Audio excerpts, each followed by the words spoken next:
Today in Audiobooks for Me, we are going to listen to The Leavenworth Case by Katharine Green. This book is divided in 4 videos. This is Part 1. We hope you enjoy it. The Leavenworth Case. A Lawyer's Story by Katharine Green. I did not go, but stood watching the firelight flicker on her black dress. Illustrations. Page. I did not go, but stood watching the firelight flicker on her black dress. Frontispiece. What was my astonishment to come upon Miss Eleanor Leavenworth standing at the side of her uncle's bed with his pistol in her hand. 48. Pausing only long enough on the threshold to compose myself for the interview, I lifted my hand to knock. 50. Her whole appearance was so startling, so extraordinary, that I held my breath in surprise. 52. She was fumbling with the waist of her dress in a way to convince me she had something concealed there, which she was anxious to dispose of. 88. He pushed me upwards. "Go back," he whispered. "Go back." 164. I could not prevent a feeling of sickly apprehension from seizing me as I turned towards the silent figure stretched so near. 276. I crawled up onto the ledge of the slanting roof last night and saw her moving round the room. 280. At the sight of his face, the man in our arms quivered, shrieked, and gave one bound that would have overturned Mr. Clavering, had not Mr. Gryce interposed. 374. Book 1. The Problem.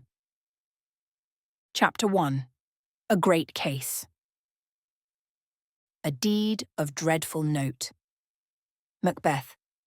I had been a junior partner in the firm of Veely, Carr and Raymond, attorneys and counsellors at law, for about a year, when one morning, in the temporary absence of both Mr. Veely and Mr. Carr, there came into our office a young man whose whole appearance was so indicative of haste and agitation that I involuntarily rose at his approach and impetuously inquired, "What is the matter?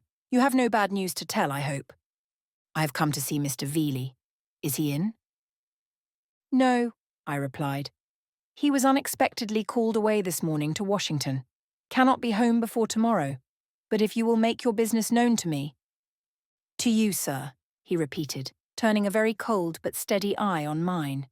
Then, seeming to be satisfied with his scrutiny, continued, "There is no reason why I shouldn't. My business is no secret. I came to inform him that Mr. Leavenworth is dead." "Mr. Leavenworth!" I exclaimed, falling back a step. Mr. Leavenworth was an old client of our firm, to say nothing of his being the particular friend of Mr. Veely. Yes, murdered, shot through the head by some unknown person while sitting at his library table. Shot? Murdered? I could scarcely believe my ears. "How? When?" I gasped. "Last night. At least, so we suppose. He was not found till this morning. I am Mr. Leavenworth's private secretary," he explained, "and live in the family. It was a dreadful shock," he went on, "especially to the ladies." "Dreadful," I repeated. "Mr. Veely will be overwhelmed by it." "They are all alone," he continued in a low, businesslike way I afterwards found to be inseparable from the man. "The Mrs. Leavenworth, I mean, Mr. Leavenworth's nieces, and as an inquest is to be held there today, it is deemed proper for them to have someone present capable of advising them. As Mr. Veely was their uncle's best friend, they naturally sent me for him.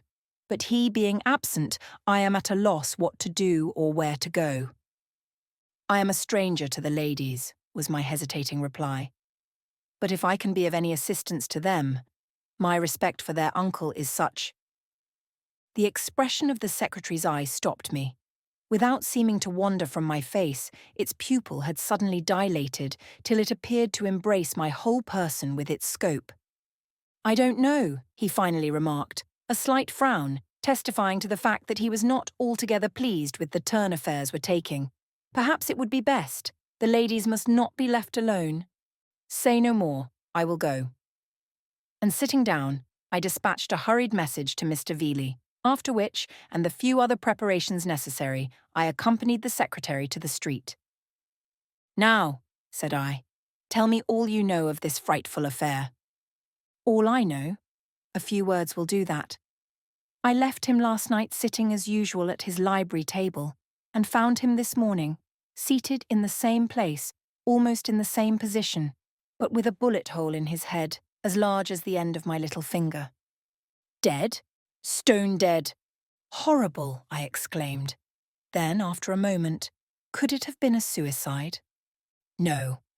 The pistol with which the deed was committed is not to be found. But if it was a murder, there must have been some motive. Mr. Leavenworth was too benevolent a man to have enemies, and if robbery was intended— There was no robbery. There is nothing missing, he again interrupted. The whole affair is a mystery. A mystery? An utter mystery. Turning, I looked at my informant curiously. The inmate of a house in which a mysterious murder had occurred was rather an interesting object. But the good-featured and yet totally unimpressive countenance of the man beside me offered but little basis for even the wildest imagination to work upon, and, glancing almost immediately away, I asked, "Are the ladies very much overcome?" He took at least a half-dozen steps before replying, "It would be unnatural if they were not." And whether it was the expression of his face at the time or the nature of the reply itself, I felt that in speaking of these ladies to this uninteresting, self-possessed secretary of the late Mr. Leavenworth, I was somehow treading upon dangerous ground. As I had heard they were very accomplished women, I was not altogether pleased at this discovery. It was, therefore, with a certain consciousness of relief I saw a Fifth Avenue stage approach. "We will defer our conversation," said I. "Here's the stage." But, once seated within it, we soon discovered that all intercourse upon such a subject was impossible. Employing the time, therefore, in running over in my mind what I knew of Mr. Leavenworth, I found that my knowledge was limited to the bare fact of his being a retired merchant of great wealth and fine social position who, in default of possessing children of his own, had taken into his home 2 nieces, one of whom had already been declared his heiress. To be sure, I had heard Mr. Veeley speak of his eccentricities, giving as an instance this very fact of his making a will in favour of one niece to the utter exclusion of the other. But of his habits of life and connection with the world at large, I knew little or nothing. And there was a great crowd in front of the house when we arrived there, and I had barely time to observe that it was a corner dwelling of unusual depth when I was seized by the throng and carried quite to the foot of the broad stone steps. Extricating myself, though with some difficulty, owing to the importunities of a bootblack and butcher boy, who seemed to think that by clinging to my arms they might succeed in smuggling themselves into the house, I mounted the steps and, finding the secretary by some unaccountable good fortune close to my side, hurriedly rang the bell. Immediately the door opened, and a face I recognized as that of one of our city detectives appeared in the gap. "Mr. Gryce!" I exclaimed. "The same," he replied. "Come in, Mr. Raymond." And drawing us quietly into the house, he shut the door with a grim smile on the disappointed crowd without. "I trust you are not surprised to see me here," said he, holding out his hand, with a side glance at my companion. "No," I returned. Then, with a vague idea that I ought to introduce the young man at my side, continued, "This is Mr. Excuse me, but I do not know your name," I said inquiringly to my companion. "The private secretary of the late Mr. Leavenworth," I hastened to add. "Oh," he returned, "the secretary. The coroner has been asking for you, sir." "The coroner is here, then?" "Yes. The jury have just gone upstairs to view the body. Would you like to follow them?" "No, it is not necessary. I have merely come in the hope of being of some assistance to the young ladies. Mr. Veeley is away." "And you thought the opportunity too good to be lost," he went on. "Just so. Still, now that you are here, and as the case promises to be a marked one, I should think that, as a rising young lawyer, you would wish to make yourself acquainted with it in all its details. But follow your own judgment." I made an effort and overcame my repugnance. "I will go," said I. "Very well, then. Follow me." But just as I set foot on the stairs, I heard the jury descending, so, drawing back with Mr. Gryce into a recess between the reception room and the parlour, I had time to remark, "So the young man says it could not have been the work of a burglar." "Indeed," fixing his eye on a doorknob nearby. that nothing has been found missing, and that the fastenings to the house were all found secure this morning, just so. He did not tell me that. In that case, and I shuddered, the murderer must have been in the house all night. Mr. Gryce smiled darkly at the doorknob. "It has a dreadful look," I exclaimed. Mr. Gryce immediately frowned at the doorknob. And here let me say that Mr. Gryce, the detective, was not the thin, wiry individual with the piercing eye you are doubtless expecting to see. On the contrary, Mr. Gryce was a portly, comfortable personage with an eye that never pierced, that did not even rest on you. If it rested anywhere, it was always on some insignificant object in the vicinity, some vase, inkstand, book, or button. These things he would seem to take into his confidence, make the repositories of his conclusions.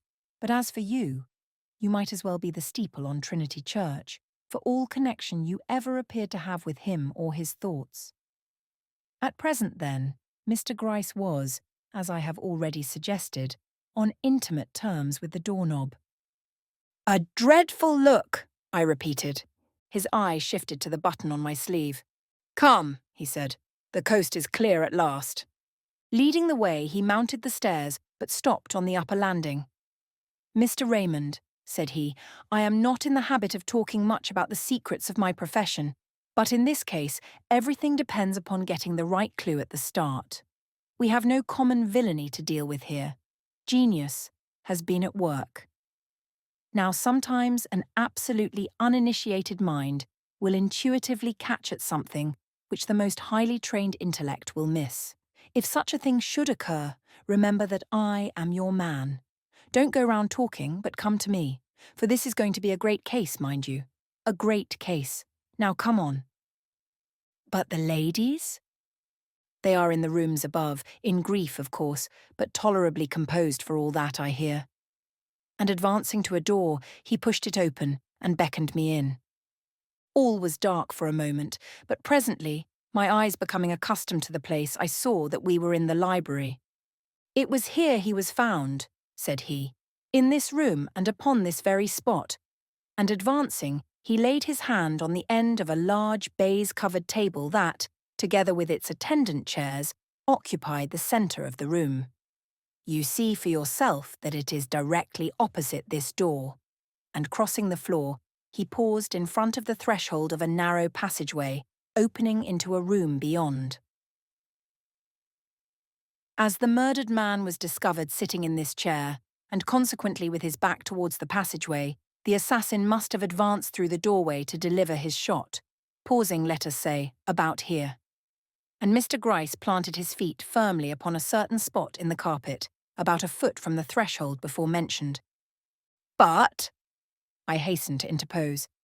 "There is no room for but," he cried. "We have studied the situation." And without deigning to dilate upon the subject, he turned immediately about, and stepping swiftly before me, led the way into the passage named.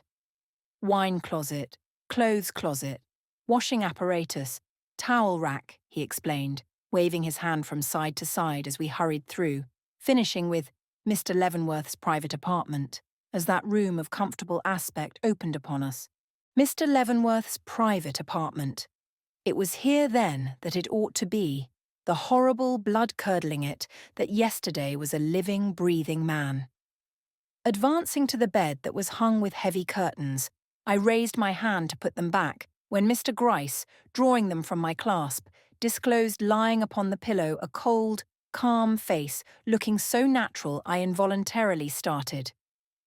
"His death was too sudden to distort the features," he remarked, turning the head to one side, in a way to make visible a ghastly wound in the back of the cranium.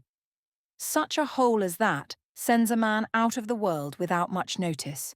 The surgeon will convince you it could never have been inflicted by himself. It is a case of deliberate murder." Horrified, I drew hastily back, when my glance fell upon a door situated directly opposite me, in the side of the wall towards the hall. It appeared to be the only outlet from the room, with the exception of the passage through which we had entered, and I could not help wondering if it was through this door the assassin had entered on his roundabout course to the library. But Mr. Gryce, seemingly observant of my glance, though his own was fixed upon the chandelier, made haste to remark, as if in reply to the inquiry in my face. Found locked on the inside. May have come that way, and may not. We don't pretend to say. Observing now that the bed was undisturbed in its arrangement, I remarked, "He had not retired then?" "No. The tragedy must be 10 hours old. Time for the murderer to have studied the situation and provided for all contingencies." "The murderer? Whom do you suspect?" I whispered. He looked impassively at the ring on my finger. "Everyone and nobody. It is not for me to suspect, but to detect."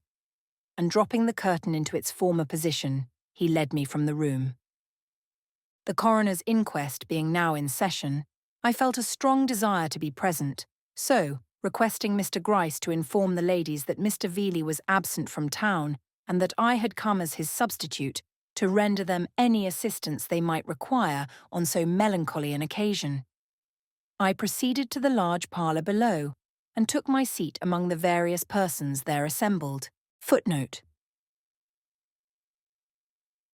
A. For those who are interested in the details of this affair, the following diagram is given. 1. Library table. 2. Chair. 3. Passageway. 4. Bed. 5. Shaving stand. Chapter 2. The Coroner's Inquest.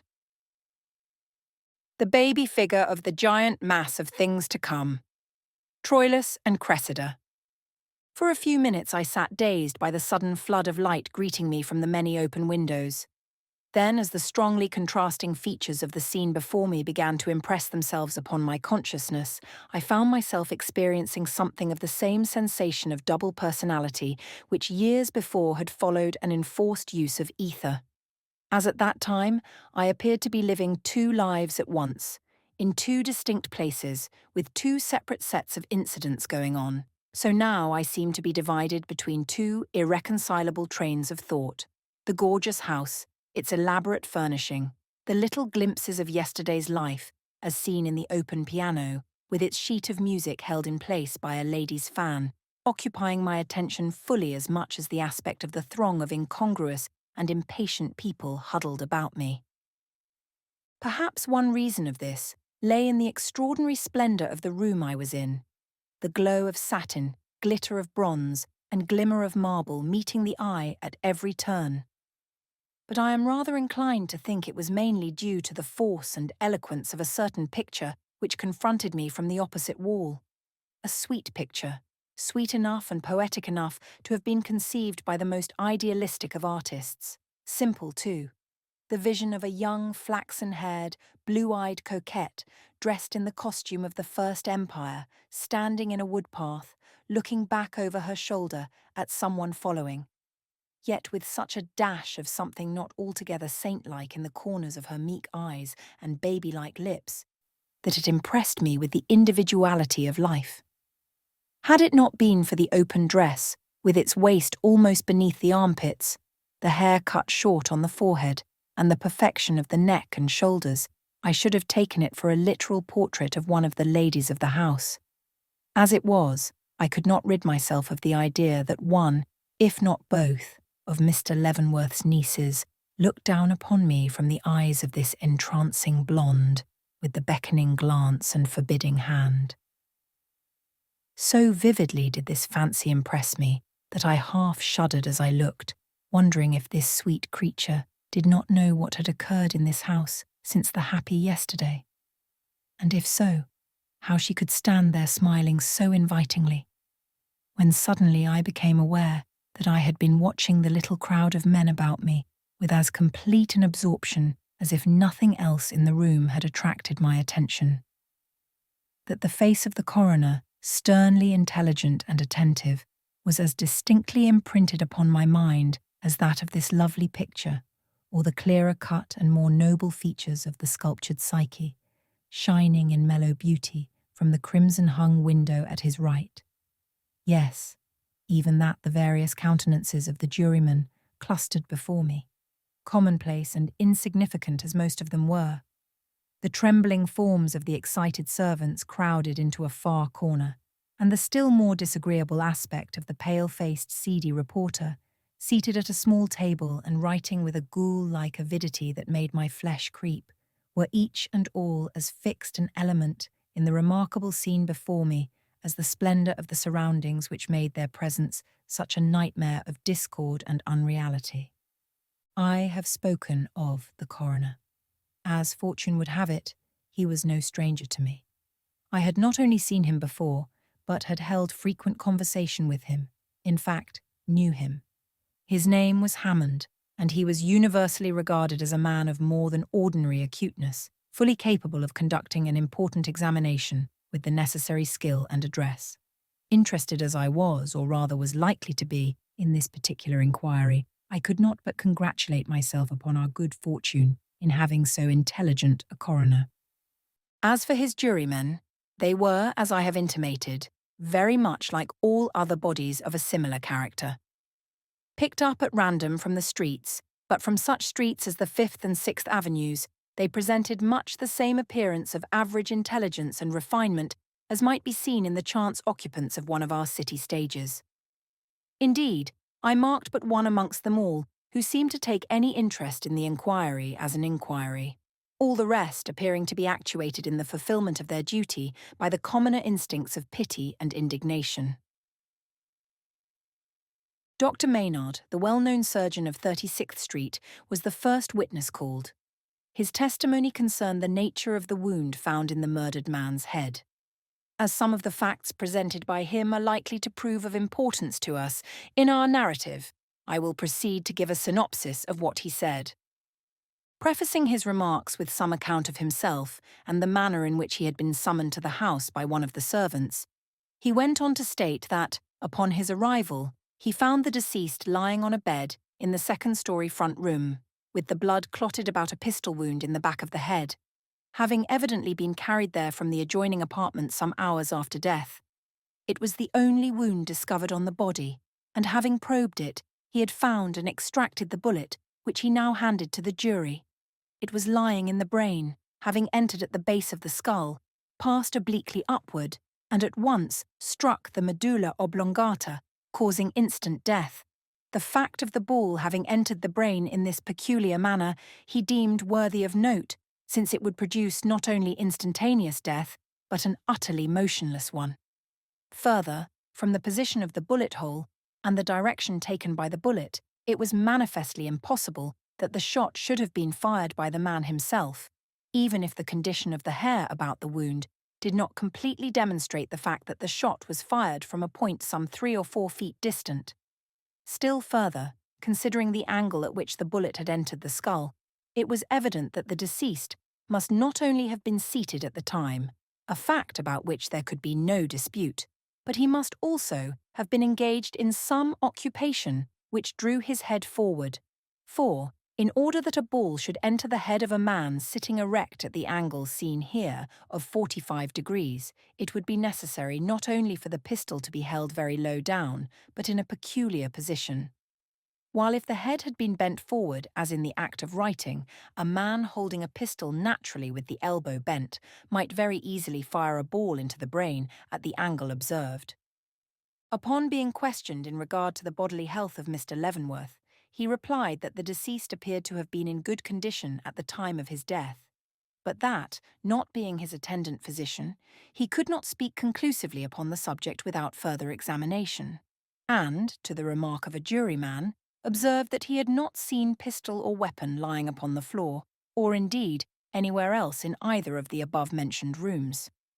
I might as well add here what he afterwards stated, that from the position of the table, the chair, and the door behind it, the murderer, in order to satisfy all the conditions imposed by the situation, must have stood upon, or just within, the threshold of the passageway leading into the room beyond. Also, that as the ball was small, and from a rifled barrel, and thus especially liable to deflections while passing through bones and integuments, it seemed to him evident that the victim had made no effort to raise or turn his head when advanced upon by his destroyer. The fearful conclusion being that the footstep was an accustomed one, and the presence of its possessor in the room either known or expected. The physician's testimony being ended, the coroner picked up the bullet which had been laid on the table before him and for a moment rolled it contemplatively between his fingers. Then, drawing a pencil from his pocket, hastily scrawled a line or two on a piece of paper and, calling an officer to his side, delivered some command in a low tone. The officer, taking up the slip, looked at it for an instant knowingly, then catching up his hat left the room. Another moment, and the front door closed on him, and a wild halloo from the crowd of urchins without told of his appearance in the street. Sitting where I did, I had a full view of the corner. Looking out, I saw the officer stop there, hail a cab, hastily enter it, and disappear in the direction of Broadway. Chapter 3. Facts and Deductions. Confusion now hath made his masterpiece.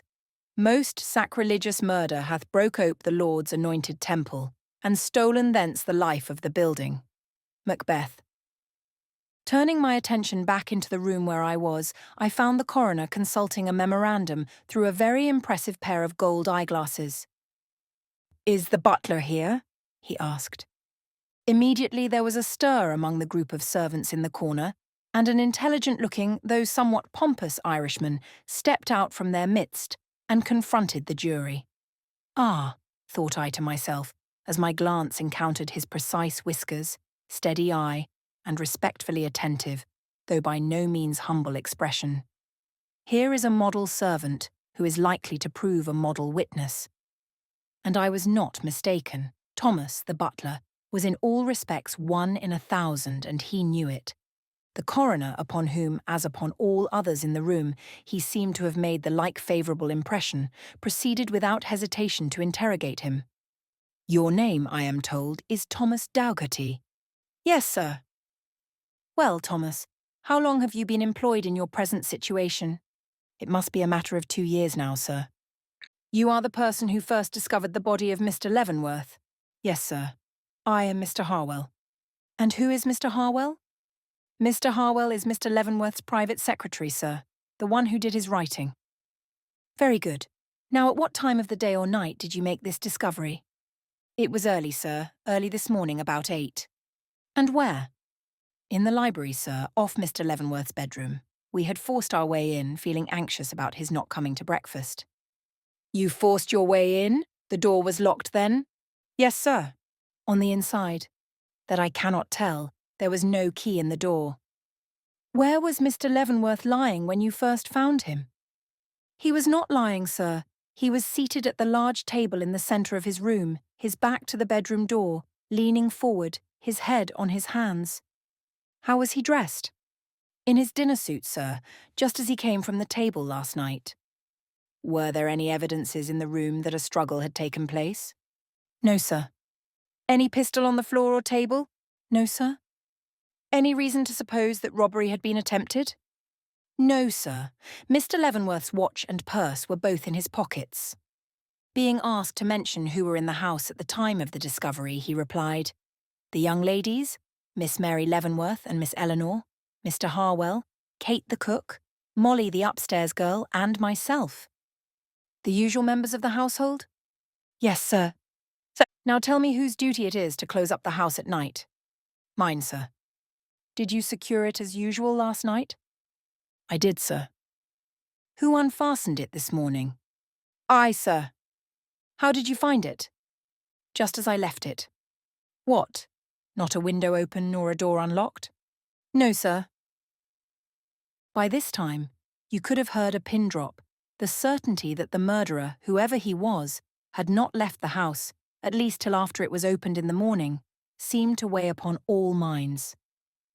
Forewarned as I had been of the fact, I could not but feel a certain degree of emotion at having it thus brought before me, and, moving so as to bring the butler's face within view, searched it for some secret token that he had spoken thus emphatically in order to cover up some failure of duty on his own part. But it was unmoved in its candour, and sustained the concentrated gaze of all in the room like a rock. Being now asked when he had last seen Mr. Leavenworth alive, he replied, "At dinner last night." "He was, however, seen later by some of you?" "Yes, sir. Mr. Harwell says he saw him as late as 10:30 in the evening." What room do you occupy in this house? A little one on the basement floor. And where do the other members of the household sleep? Mostly on the third floor, sir. The ladies in the large back rooms and Mr. Harwell in the little one in front. The girls sleep above. So there was no one on the same floor with Mr. Leavenworth? No, sir. At what hour did you go to bed? Well, I should say about 11. Did you hear any noise in the house either before or after that time that you remember? No, sir. So that the discovery you made this morning was a surprise to you? Yes, sir. Requested now to give a more detailed account of that discovery, he went on to say it was not till Mr. Leavenworth failed to come to his breakfast at the call of the bell that any suspicion arose in the house that all was not right.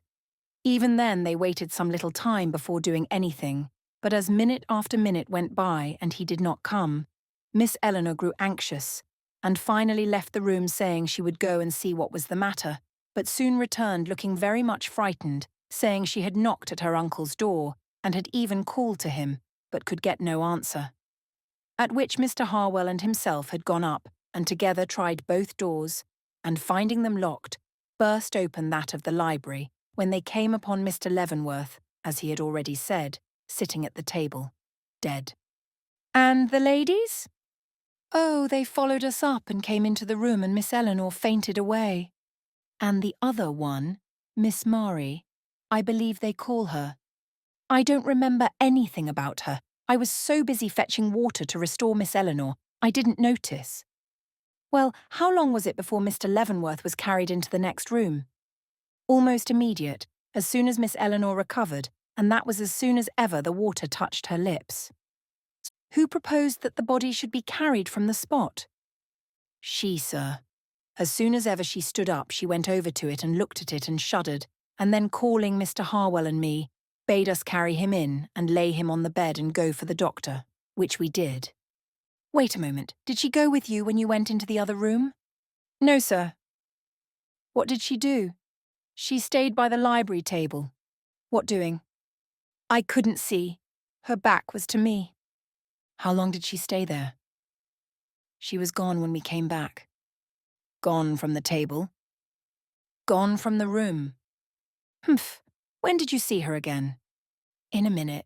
She came in at the library door as we went out. Anything in her hand? Not as I see. Did you miss anything from the table? I never thought to look, sir. The table was nothing to me. I was only thinking of going for the doctor, though I knew it was of no use. Whom did you leave in the room when you went out? The cook, sir, and Molly, sir, and Miss Eleanor. Not Miss Mary? No, sir. Very well. Have the jury any questions to put to this man? A movement at once took place in that profound body. I should like to ask a few, exclaimed a weazen-faced, excitable little man, whom I had before noticed shifting in his seat in a restless manner, strongly suggestive of an intense but hitherto repressed desire to interrupt the proceedings. Very well, sir, returned Thomas. But the juryman, stopping to draw a deep breath, a large and decidedly pompous man who sat at his right hand, seized the opportunity to inquire in a round, listen-to-me sort of voice. You say you have been in the family for 2 years. Was it what you might call a united family? United? Affectionate, you know, on good terms with each other. And the juryman lifted the very long and heavy watch chain that hung across his vest, as if that as well as himself had a right to a suitable and well-considered reply. The butler, impressed perhaps by his manner, glanced uneasily around. Yes, sir, so far as I know. The young ladies were attached to their uncle? Oh, yes, sir. And to each other? Well, yes, I suppose so. It's not for me to say. You suppose so? Have you any reason to think otherwise? And he doubled the watch chain about his fingers as if he would double its attention, as well as his own. Thomas hesitated a moment, but just as his interlocutor was about to repeat his question, he drew himself up into a rather stiff and formal attitude and replied, Well, sir, no. The juryman, for all his self-assertion, seemed to respect the reticence of a servant who declined to give his opinion in regard to such a matter, and drawing complacently back, signified with a wave of his hand that he had no more to say. Immediately the excitable little man, before mentioned, slipped forward to the edge of his chair and asked, this time without hesitation, "At what time did you unfasten the house this morning?" "About 6, sir." "Now, could anyone leave the house after that time without your knowledge?"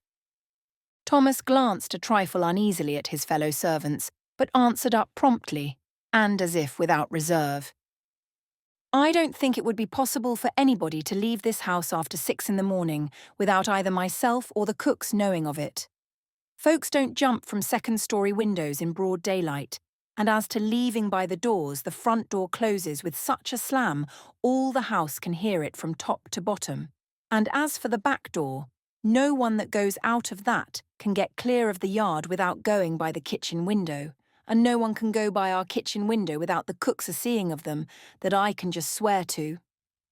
And he cast a half-quizzing, half-malicious look at the round, red-faced individual in question, strongly suggestive of late and unforgotten bickerings over the kitchen coffee-urn and caster. This reply, which was of a nature calculated to deepen the forebodings which had already settled upon the minds of those present, produced a visible effect. The house found locked, and no one seen to leave it. Evidently, then, we had not far to look for the assassin. Shifting on his chair with increased fervour, if I may so speak, the juryman glanced sharply around, but perceiving the renewed interest in the faces about him, declined to weaken the effect of the last admission by any further questions. Settling, therefore, comfortably back, he left the field open for any other juror who might choose to press the inquiry. But no one seeming to be ready to do this, Thomas in his turn evinced impatience, and at last, looking respectfully around, inquired, "Would any other gentleman like to ask me anything?" No one replying, he threw a hurried glance of relief towards the servants at his side. Then, while each one marvelled at the sudden change that had taken place in his countenance, withdrew with an eager alacrity and evident satisfaction, for which I could not at the moment account. But the next witness proving to be none other than my acquaintance of the morning, Mr. Harwell, I soon forgot both Thomas and the doubts his last movement had awakened, in the interest which the examination of so important a person as the secretary and right-hand man of Mr. Leavenworth was likely to create. Advancing with the calm and determined air of one who realised that life and death itself might hang upon his words, Mr. Harwell took his stand before the jury with a degree of dignity not only highly prepossessing in itself, but to me, who had not been over and above pleased with him in our first interview, admirable and surprising. Lacking, as I have said, any distinctive quality of face or form agreeable or otherwise, being what you might call in appearance a negative sort of person, his pale, regular features, dark, well-smoothed hair, and simple whiskers, all belonging to a recognised type and very commonplace, there was still visible, on this occasion at least, a certain self-possession in his carriage, which went far towards making up for the want of impressiveness in his countenance and expression. Not that even this was in any way remarkable.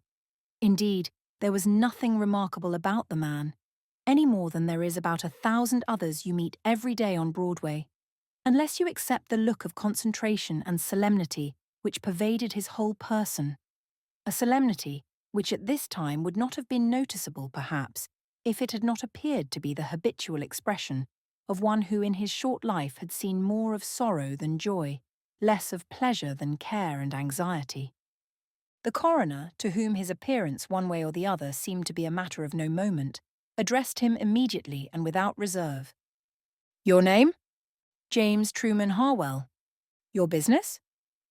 "I have occupied the position of private secretary and amanuensis to Mr. Leavenworth for the past 8 months. You are the person who last saw Mr. Leavenworth alive, are you not?" The young man raised his head with a haughty gesture, which well nigh transfigured it. "Certainly not, as I am not the man who killed him." This answer, which seemed to introduce something akin to levity or badinage into an examination, the seriousness of which we were all beginning to realise, produced an immediate revulsion of feeling toward the man who, in face of facts, revealed and to be revealed, could so lightly make use of it. A hum of disapproval swept through the room, and in that one remark, James Harwell lost all that he had previously won by the self-possession of his bearing and the unflinching regard of his eye. He seemed himself to realize this, for he lifted his head still higher, though his general aspect remained unchanged. "I mean," the coroner exclaimed, evidently nettled that the young man had been able to draw such a conclusion from his words, "that you were the last one to see him previous to his assassination by some unknown individual?" The secretary folded his arms, whether to hide a certain tremble which had seized him, or by that simple action to gain time for a moment's further thought, I could not then determine. "Sir," he replied at length, "I cannot answer yes or no to that question. In all probability I was the last to see him in good health and spirits, but in a house as large as this I cannot be sure of even so simple a fact as that." Then, observing the unsatisfied look on the faces around, added slowly, "It is my business to see him late." "Your business? Oh, as his secretary, I suppose?" He gravely nodded. "Mr. Harwell," the coroner went on, "the office of private secretary in this country is not a common one. Will you explain to us what your duties were in that capacity? In short, what use Mr. Leavenworth had for such an assistant, and how he employed you?" "Certainly. Mr. Leavenworth was, as you perhaps know, a man of great wealth, connected with various societies, clubs, institutions, etc. Besides being known far and near as a giving man, he was accustomed every day of his life to receive numerous letters, begging and otherwise, which it was my business to open and answer, his private correspondence always bearing a mark upon it which distinguished it from the rest. But this was not all I was expected to do. Having in his early life been engaged in the tea trade, he had made more than one voyage to China, and was consequently much interested in the question of international communication between that country and our own. Thinking that, in his various visits there, he had learned much which, if known to the American people, would conduce to our better understanding of the nation, its peculiarities, and the best manner of dealing with it, he has been engaged for some time in writing a book on the subject, which same it has been my business for the last 8 months to assist him in preparing by writing at his dictation 3 hours out of the 24, the last hour being commonly taken from the evening, say from 9:30 to 10:30, Mr. Leavenworth being a very methodical man and accustomed to regulate his own life and that of those about him with almost mathematical precision. Now, you say you were accustomed to write at his dictation evenings. Did you do this as usual last evening? I did, sir. What can you tell us of his manner and appearance at the time? Were they in any way unusual? A frown crossed the secretary's brow. As he probably had no premonition of his doom, why should there have been any change in his manner? This giving the coroner an opportunity to revenge himself for his discomfiture of a moment before, he said somewhat severely, "It is the business of a witness to answer questions, not to put them." The secretary flushed and the account stood even. "Very well then, sir. If Mr. Leavenworth felt any forebodings of his end, he did not reveal them to me. On the contrary, he seemed to be more absorbed in his work than usual. One of the last words he said to me was, 'In a month we will have this book in press, eh, Truman?' I remember this particularly, as he was filling his wineglass at the time. He always drank 1 glass of wine before retiring, it being my duty to bring the decanter of sherry from the closet the last thing before leaving him. I was standing with my hand on the knob of the hall door, but advanced as he said this and replied, 'I hope so indeed, Mr. Leavenworth.' 'Then join me in drinking a glass of sherry,' said he, motioning me to procure another glass from the closet. I did so, and he poured me out the wine with his own hand. I am not especially fond of sherry, but the occasion was a pleasant one and I drained my glass. I remember being slightly ashamed of doing so, for Mr. Leavenworth set his down half full. It was half full when we found him this morning." Do what he would, and being a reserved man, he appeared anxious to control his emotion. The horror of his first shock seemed to overwhelm him here. Pulling his handkerchief from his pocket, he wiped his forehead. Gentlemen, that is the last action of Mr. Leavenworth I ever saw. As he set the glass down on the table, I said good night to him and left the room. The coroner, with a characteristic imperviousness to all expressions of emotion, leaned back and surveyed the young man with a scrutinizing glance. "And where did you go then?" he asked. "To my own room." "Did you meet anybody on the way?" "No, sir." "Hear anything or see anything unusual?" The secretary's voice fell a trifle. "No, sir." "Mr. Harwell, think again. Are you ready to swear that you neither met anybody, heard anybody, nor saw anything which lingers yet in your memory as unusual?" His face grew quite distressed. Twice he opened his lips to speak, and as often closed them without doing so. At last, with an effort, he replied, "I saw one thing, a little thing, too slight to mention, but it was unusual, and I could not help thinking of it when you spoke." "What was it?" "Only a door half open." "Whose door?" "Miss Eleanor Leavenworth's." His voice was almost a whisper now. "Where were you when you observed this fact?" "I cannot say exactly. Probably at my own door, as I did not stop on the way. If this frightful occurrence had not taken place, I should never have thought of it again." "When you went into your room, did you close your door?" "I did, sir." "How soon did you retire?" "Immediately." "Did you hear nothing before you fell asleep?" Again that indefinable hesitation. "Barely nothing." "Not a footstep in the hall?" "I might have heard a footstep." "Did you?" "I cannot swear I did." "Do you think you did?" "Yes, I think I did. To tell the whole, I remember hearing, just as I was falling into a doze, a rustle and a footstep in the hall, but it made no impression upon me and I dropped asleep." "Well?" "Some time later I woke suddenly, as if something had startled me, but what, a noise or move, I cannot say.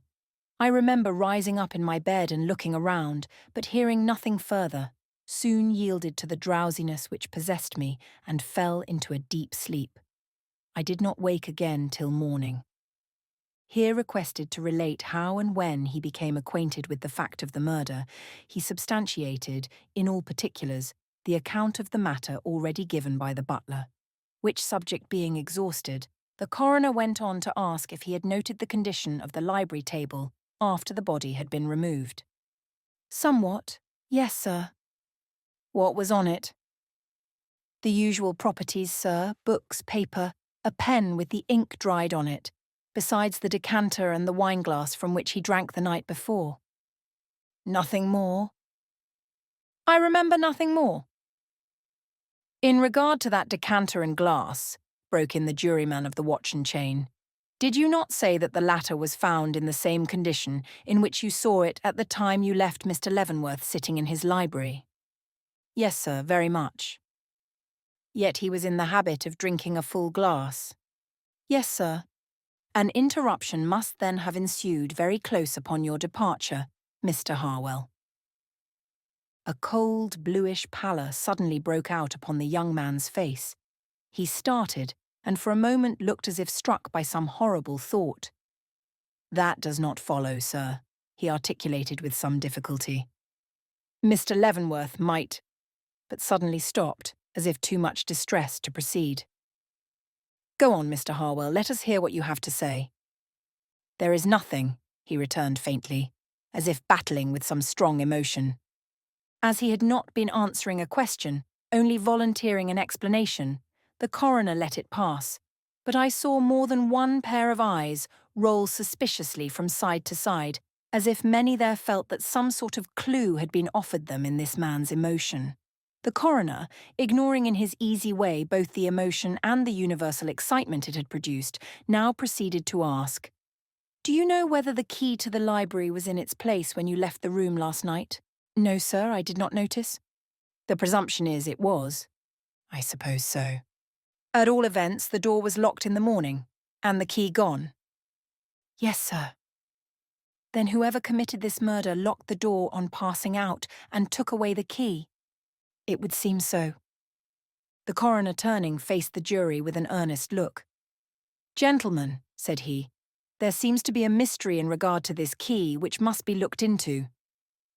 Immediately a universal murmur swept through the room, testifying to the acquiescence of all present. The little juryman, hastily rising, proposed that an instant search should be made for it. But the coroner, turning upon him with what I should denominate as a quelling look, decided that the inquest should proceed in the usual manner, till the verbal testimony was all in.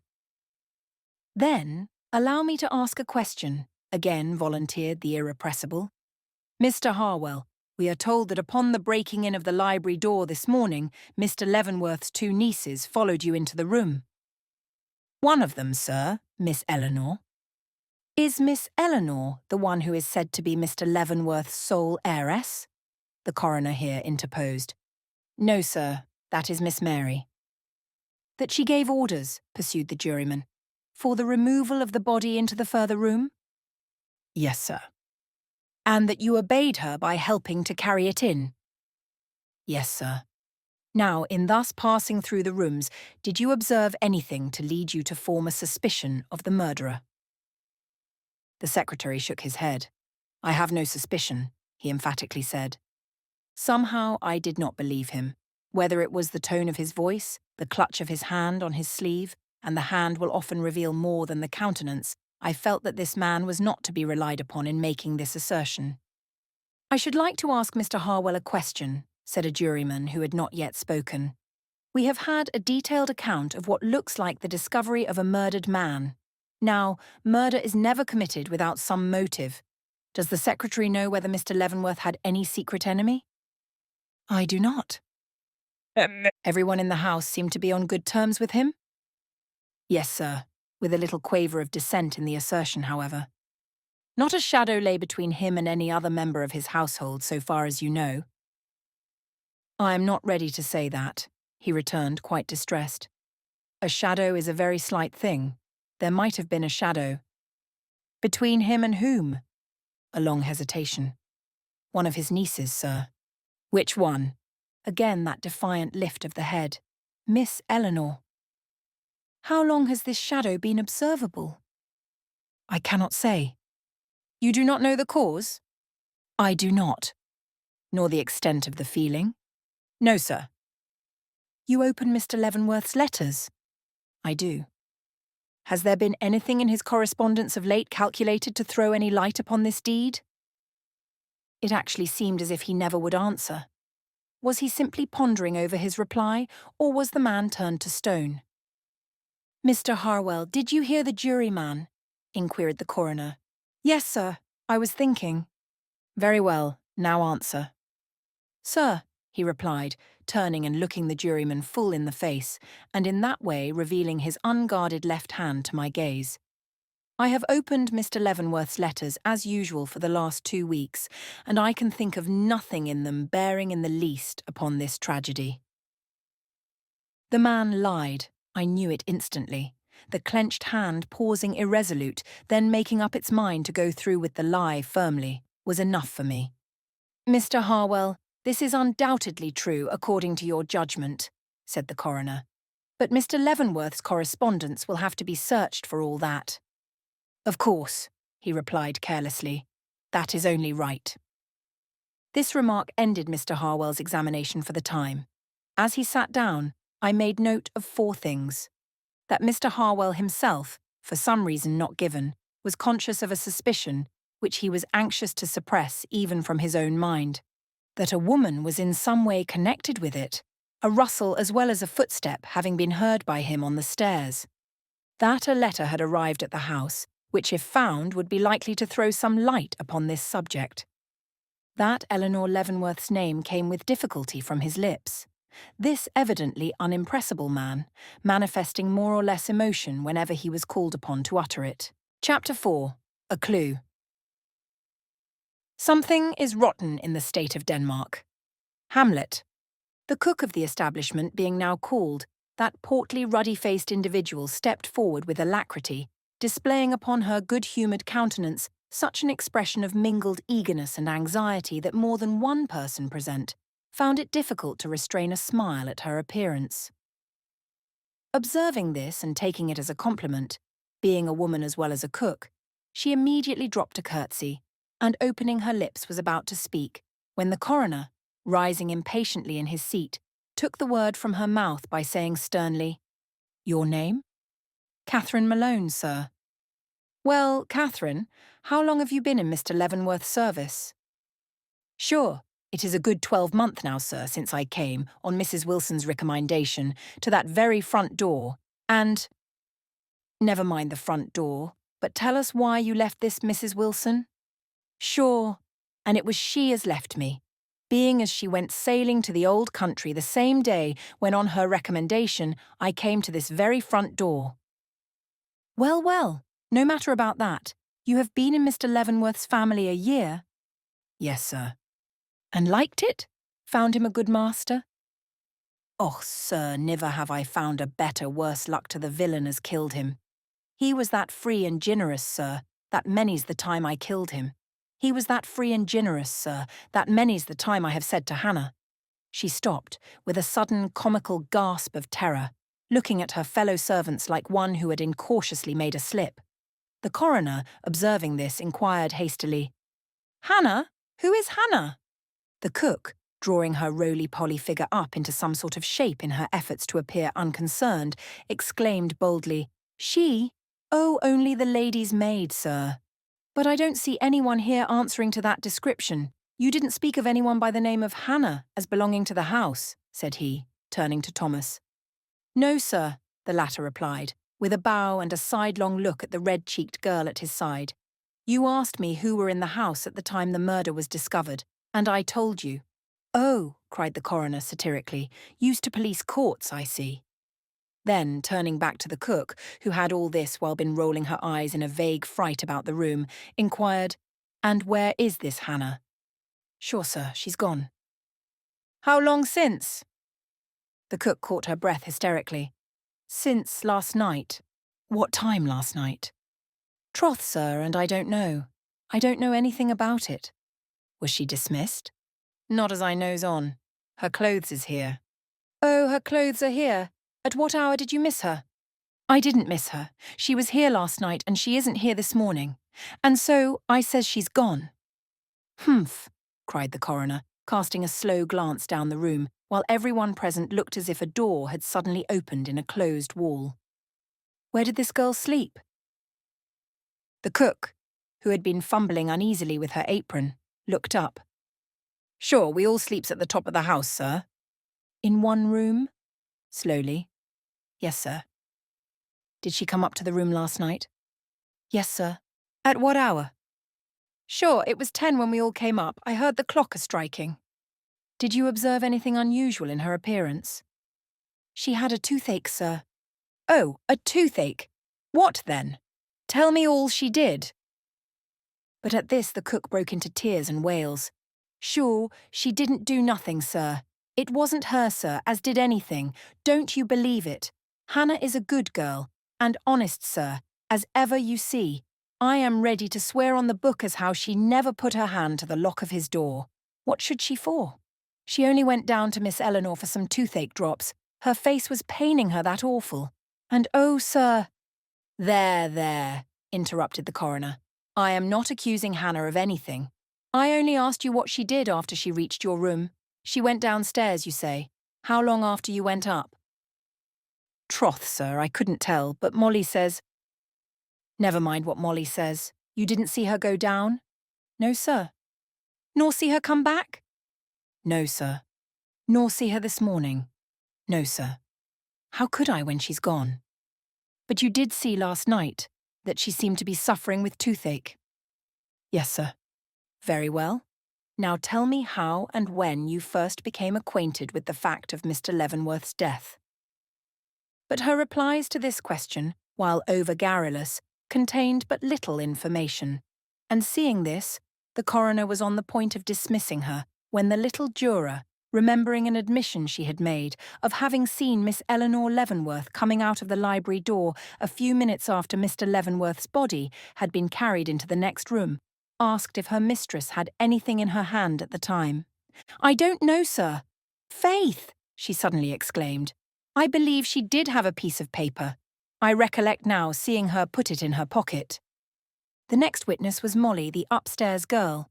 Molly O'Flanagan, as she called herself, was a rosy-cheeked, black-haired, pert girl of about 18, who under ordinary circumstances would have found herself able to answer, with a due degree of smartness, any question which might have been addressed to her.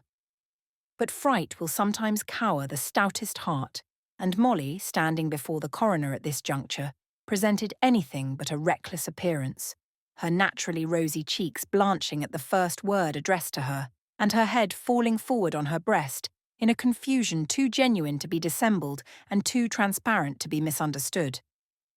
As her testimony related mostly to Hannah, and what she knew of her and her remarkable disappearance, I shall confine myself to a mere synopsis of it. As far as she, Molly, knew, Hannah was what she had given herself out to be, an uneducated girl of Irish extraction who had come from the country to act as lady's maid and seamstress to the two Misses Leavenworth. She had been in the family for some time, before Molly herself in fact, and though by nature remarkably reticent, refusing to tell anything about herself or her past life, she had managed to become a great favourite with all in the house. But she was of a melancholy nature and fond of brooding, often getting up nights to sit and think in the dark. "As if she was a lady!" exclaimed Molly. This habit being a singular one for a girl in her station, an attempt was made to win from the witness further particulars in regard to it, but Molly, with a toss of her head, confined herself to the one statement. She used to get up nights and sit in the window, and that was all she knew about it. Drawn away from this topic, during the consideration of which a little of the sharpness of Molly's disposition had asserted itself, she went on to state, in connection with the events of the past night, that Hannah had been ill for 2 days or more with a swelled face, that it grew so bad after they had gone upstairs the night before that she got out of bed and dressing herself. Molly was closely questioned here, but insisted upon the fact that Hannah had fully dressed herself, even to arranging her collar and ribbon, lighted a candle, and made known her intention of going down to Miss Eleanor for aid. "Why Miss Eleanor?" a juryman here asked. "Oh, she is the one who always gives out medicines and such like to the servants." Urged to proceed, she went on to state that she had already told all she knew about it. Hannah did not come back, nor was she to be found in the house at breakfast time. "You say she took a candle with her," said the coroner. "Was it in a candlestick?" "No, sir. Loose-like." "Why did she take a candle? Does not Mr. Leavenworth burn gas in his halls?" "Yes, sir, but we put the gas out as we go up, and Hannah is afraid of the dark. If she took a candle, it must be lying somewhere about the house. Now, has anybody seen a stray candle?" "Not as I knows on, sir." "Is this it?" exclaimed a voice over my shoulder. It was Mr. Gryce, and he was holding up into view a half-burned paraffin candle. "Yes, sir. Law, where did you find it?" "In the grass of the carriage yard, halfway from the kitchen door to the street," he quietly returned. Sensation. A clue, then, at last.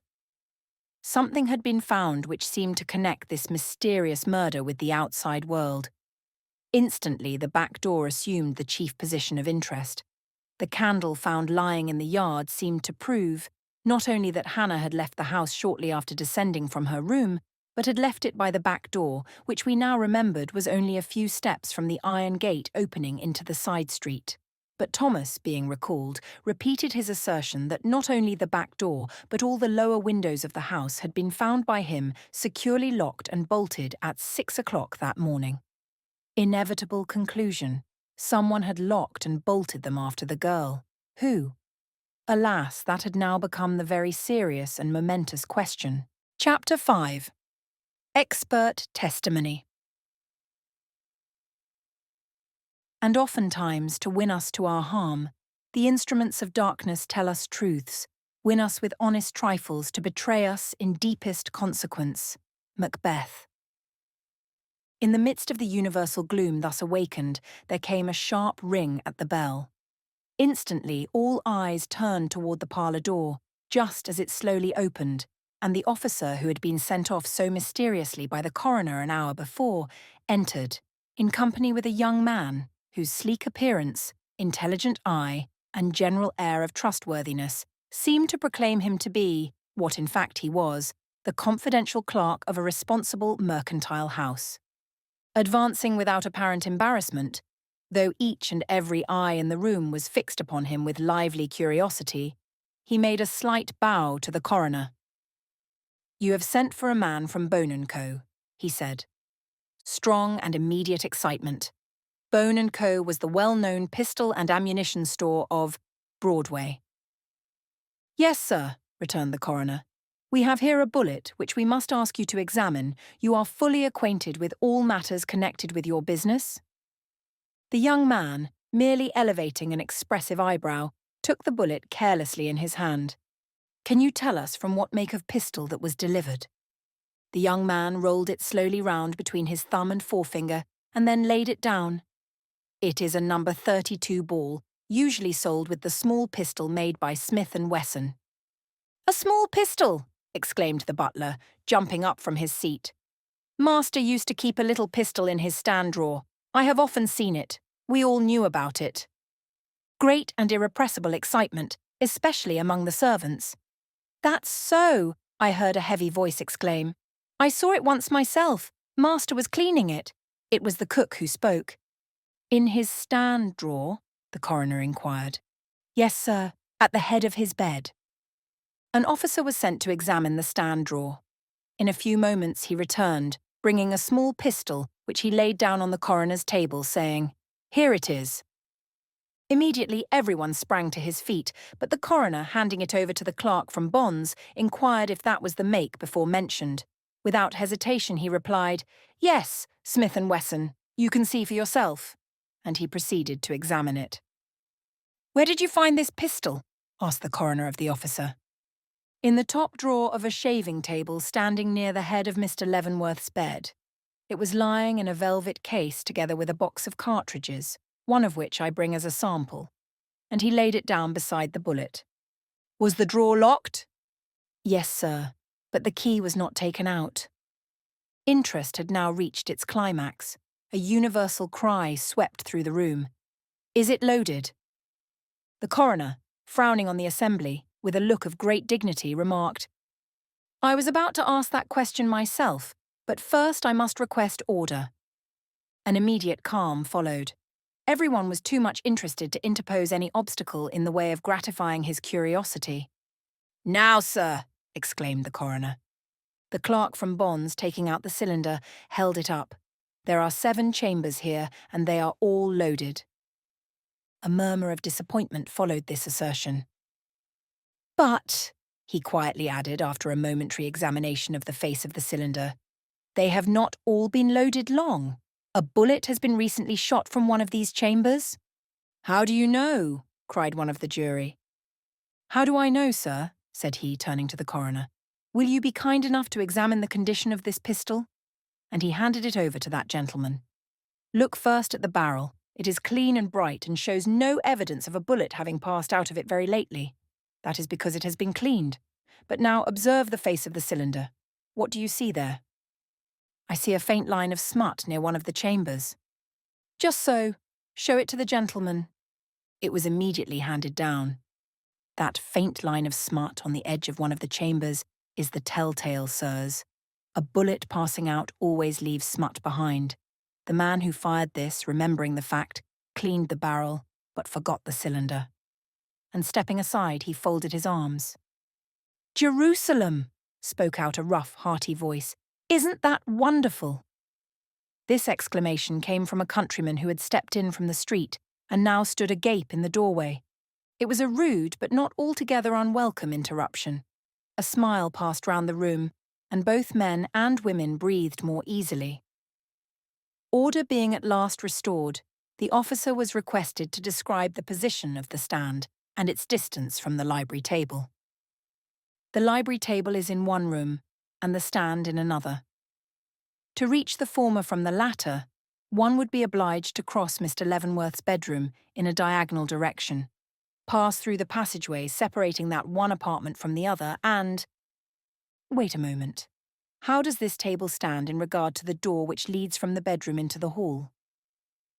One might enter that door, pass directly round the foot of the bed to the stand, procure the pistol and cross halfway over to the passageway without being seen by anyone sitting or standing in the library beyond.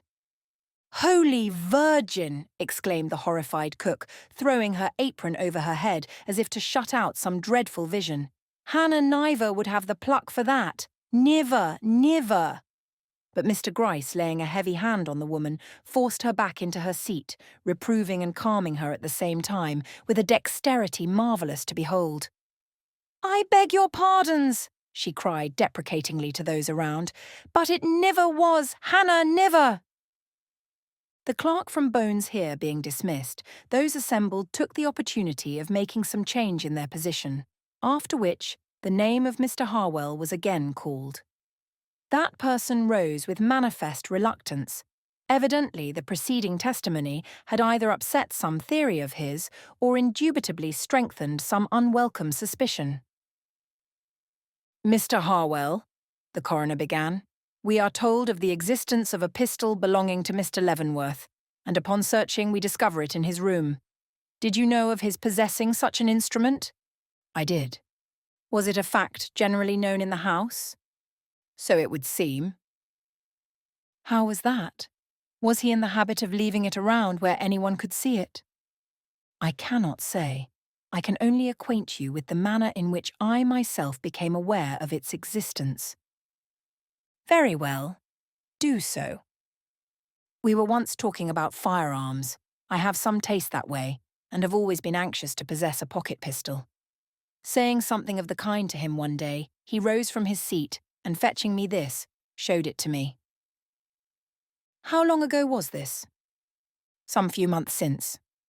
"He has owned this pistol, then, for some time?" "Yes, sir." "Is that the only occasion upon which you have ever seen it?" "No, sir." The secretary blushed. "I have seen it once since." "When?" "About 3 weeks ago." "Under what circumstances?" The secretary dropped his head, a certain drawn look making itself suddenly visible on his countenance. "Will you not excuse me, gentlemen?" he asked after a moment's hesitation.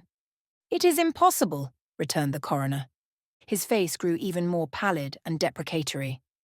"I am obliged to introduce the name of a lady," he hesitatingly declared.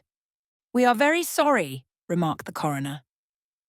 The young man turned fiercely upon him, and I could not help wondering that I had ever thought him commonplace. "Of Miss Eleanor Leavenworth," he cried. At that name, so uttered, everyone started but Mr. Gryce. He was engaged in holding a close and confidential confab with his fingertips, and did not appear to notice. "Surely it is contrary to the rules of decorum and the respect we all feel for the lady herself to introduce her name into this discussion," continued Mr. Harwell.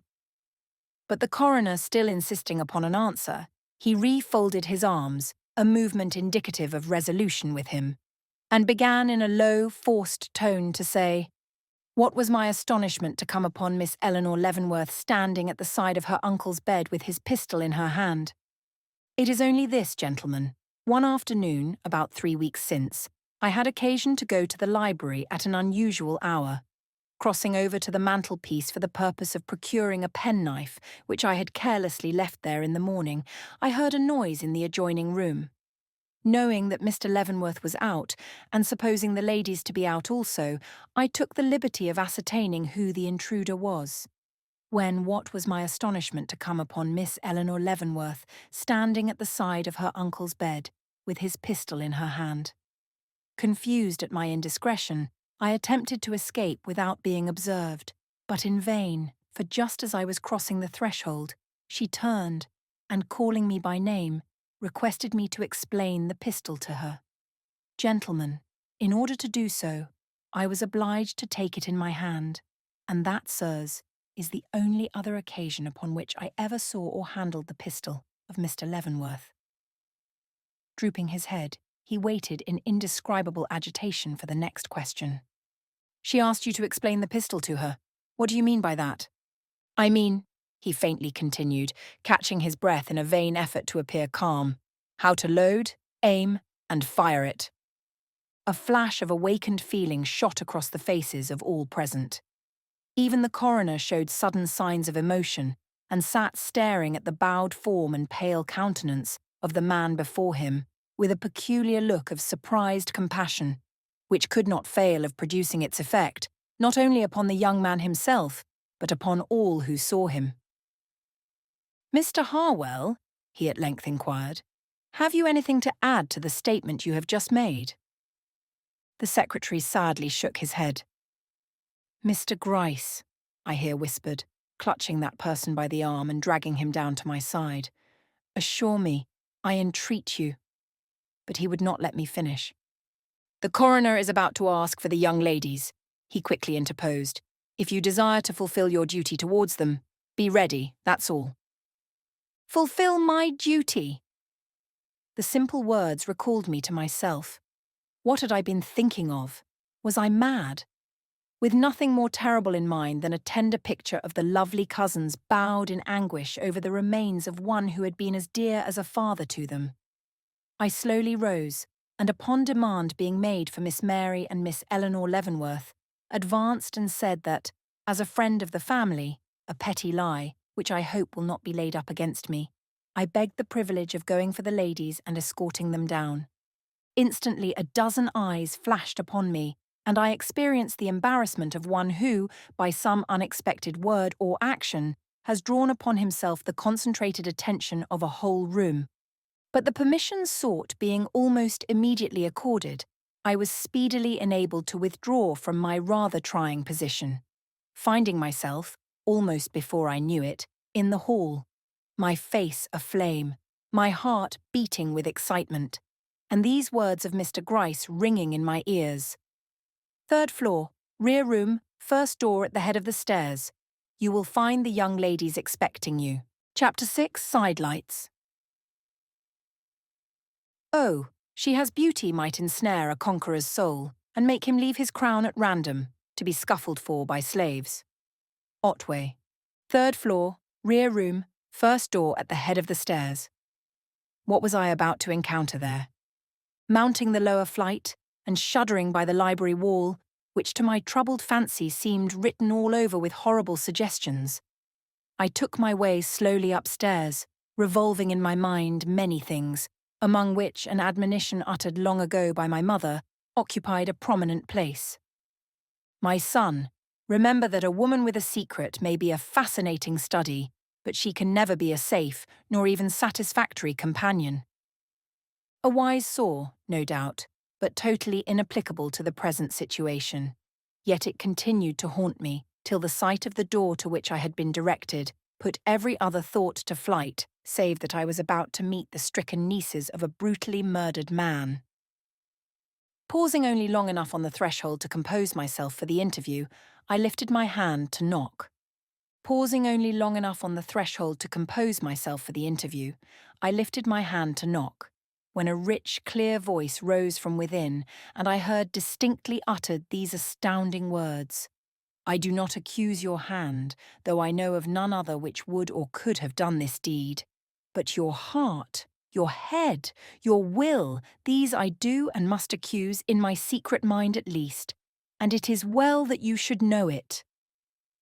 Struck with horror, I staggered back, my hands to my ears, when a touch fell on my arm, and turning, I saw Mr. Gryce standing close beside me, with his finger on his lip, and the last flickering shadow of a flying emotion fading from his steady, almost compassionate countenance. "Come, come," he exclaimed. "I see you don't begin to know what kind of a world you are living in. Rouse yourself, remember they are waiting down below." But who is it? Who was it that spoke? That we shall soon see. And without waiting to meet, much less answer, my appealing look, he struck his hand against the door and flung it wide open. Instantly a flush of lovely colour burst upon us, blue curtains, blue carpets, blue walls. It was like a glimpse of heavenly azure in a spot where only darkness and gloom were to be expected. Fascinated by the sight, I stepped impetuously forward, but instantly paused again, overcome and impressed by the exquisite picture I saw before me. Her whole appearance was so startling, so extraordinary, that I held my breath in surprise. Seated in an easy chair of embroidered satin, but rousing from her half-recumbent position, like one who was in the act of launching a powerful invective, I beheld a glorious woman, fair, frail, proud, delicate, looking like a lily in the thick, creamy-tinted wrapper that alternately clung to and swayed from her finely moulded figure. With her forehead, crowned with the palest of pale tresses, lifted and flashing with power, one quivering hand clasping the arm of her chair, the other outstretched and pointing towards some distant object in the room. Her whole appearance was so startling, so extraordinary, that I held my breath in surprise, actually for the moment doubting if it were a living woman I beheld or some famous pythoness conjured up from ancient story to express in one tremendous gesture the supreme indignation of outraged womanhood. "Miss Mary Leavenworth," whispered that ever-present voice over my shoulder. Ah, Mary Leavenworth, what a relief came with this name. This beautiful creature, then, was not the Eleanor who could load, aim, and fire a pistol. Turning my head, I followed the guiding of that uplifted hand, now frozen into its place by a new emotion. The emotion of being interrupted in the midst of a direful and pregnant revelation, and saw, but no, here description fails me. Eleanor Leavenworth must be painted by other hands than mine. I could sit half the day and dilate upon the subtle grace, the pale magnificence, the perfection of form and feature which make Mary Leavenworth the wonder of all who behold her. But Eleanor, I could as soon paint the beatings of my own heart. Beguiling, terrible, grand, pathetic, that face of faces flashed upon my gaze, and instantly the moonlight loveliness of her cousin faded from my memory, and I saw only Eleanor, from that moment on forever. When my glance first fell upon her, she was standing by the side of a small table, with her face turned toward her cousin, and her two hands resting, the one upon her breast, the other on the table, in an attitude of antagonism. But before the sudden pang which shot through me at the sight of her beauty had subsided, her head had turned, her gaze had encountered mine. All the horror of the situation had burst upon her, and, instead of a haughty woman drawn up to receive and trample upon the insinuations of another, I beheld, alas, a trembling, panting human creature, conscious that a sword hung above her head, and without a word to say why it should not fall and slay her. It was a pitiable change, a heart-rending revelation. I turned from it as from a confession, but just then her cousin, who had apparently regained her self-possession at the first betrayal of emotion on the part of the other, stepped forward and, holding out her hand, inquired, "Is not this Mr. Raymond? How kind of you, sir. And you?" Turning to Mr. Gryce, "You have come to tell us we are wanted below, is it not so?" It was the voice I had heard through the door, but modulated to a sweet, winning, almost caressing tone. Glancing hastily at Mr. Gryce, I looked to see how he was affected by it. Evidently much, for the bow with which he greeted her words was lower than ordinary, and the smile with which he met her earnest look both deprecatory and reassuring. His glance did not embrace her cousin, though her eyes were fixed upon his face with an inquiry in their depths more agonizing than the utterance of any cry would have been. Knowing Mr. Gryce as I did, I felt that nothing could promise worse, or be more significant, than this transparent disregard of one who seemed to fill the room with her terror, and, struck with pity, I forgot that Mary Leavenworth had spoken, forgot her very presence in fact, and turning hastily away, took one step toward her cousin, when Mr. Gryce's hand falling on my arm stopped me. "Miss Leavenworth speaks," said he. Recalled to myself, I turned my back upon what had so interested me, even while it repelled, and forcing myself to make some sort of reply to the fair creature before me, offered my arm and led her toward the door. Immediately the pale, proud countenance of Mary Leavenworth softened almost to the point of smiling. And here let me say, there never was a woman who could smile, and not smile, like Mary Leavenworth. Looking in my face with a frank and sweet appeal in her eyes, she murmured, "You are very good. I do feel the need of support. The occasion is so horrible, and my cousin there." Here a little gleam of alarm nickered into her eyes. "Is so very strange today." "Humph," thought I to myself. "Where is the grand indignant Pythoness, with the unspeakable wrath and menace in her countenance, whom I saw when I first entered the room? Could it be that she was trying to beguile us from our conjectures by making light of her former expressions? Or was it possible she deceived herself so far as to believe us unimpressed by the weighty accusation overheard by us at a moment so critical?" But Eleanor Leavenworth, leaning on the arm of the detective, soon absorbed all my attention. She had regained by this time her self-possession, also, but not so entirely, as her cousin. Her step faltered as she endeavoured to walk, and the hand which rested on his arm trembled like a leaf. "Would to God I had never entered this house," said I to myself. And yet, before the exclamation was half uttered, I became conscious of a secret rebellion against the thought, an emotion, shall I say, of thankfulness that it had been myself rather than another who had been allowed to break in upon their privacy, overhear that significant remark, and, shall I acknowledge it, follow Mr. Gryce and the trembling, swaying figure of Eleanor Leavenworth downstairs. Not that I felt the least relenting in my soul towards guilt. Crime had never looked so black. Revenge, selfishness, hatred, cupidity never seemed more loathsome. And yet, but why enter into the consideration of my feelings at that time? They cannot be of interest. Besides, who can fathom the depths of his own soul, or untangle for others the secret chords of revulsion and attraction which are and ever have been a mystery and wonder to himself? Enough that, supporting upon my arm the half-fainting form of one woman, but with my attention and interest devoted to another, I descended the stairs of the Leavenworth mansion and re-entered the dreaded presence of those inquisitors of the law who had been so impatiently awaiting us. As I once more crossed that threshold and faced the eager countenances of those I had left so short a time before, I felt as if ages had elapsed in the interval. So much can be experienced by the human soul in the short space of a few overweighted moments. Chapter 7. Mary Leavenworth. For this relief much thanks. Hamlet. Have you ever observed the effect of the sunlight bursting suddenly upon the earth from behind a mass of heavily surcharged clouds? If so, you can have some idea of the sensation produced in that room by the entrance of these two beautiful ladies. Possessed of a loveliness which would have been conspicuous in all places and under all circumstances, Mary, at least, if not her less striking, though by no means less interesting cousin, could never have entered any assemblage without drawing to herself the wondering attention of all present. But, heralded as here, by the most fearful of tragedies, what could you expect from a collection of men such as I have already described, but overmastering wonder and incredulous admiration? Nothing, perhaps, and yet at the first murmuring sound of amazement and satisfaction, I felt my soul recoil in disgust.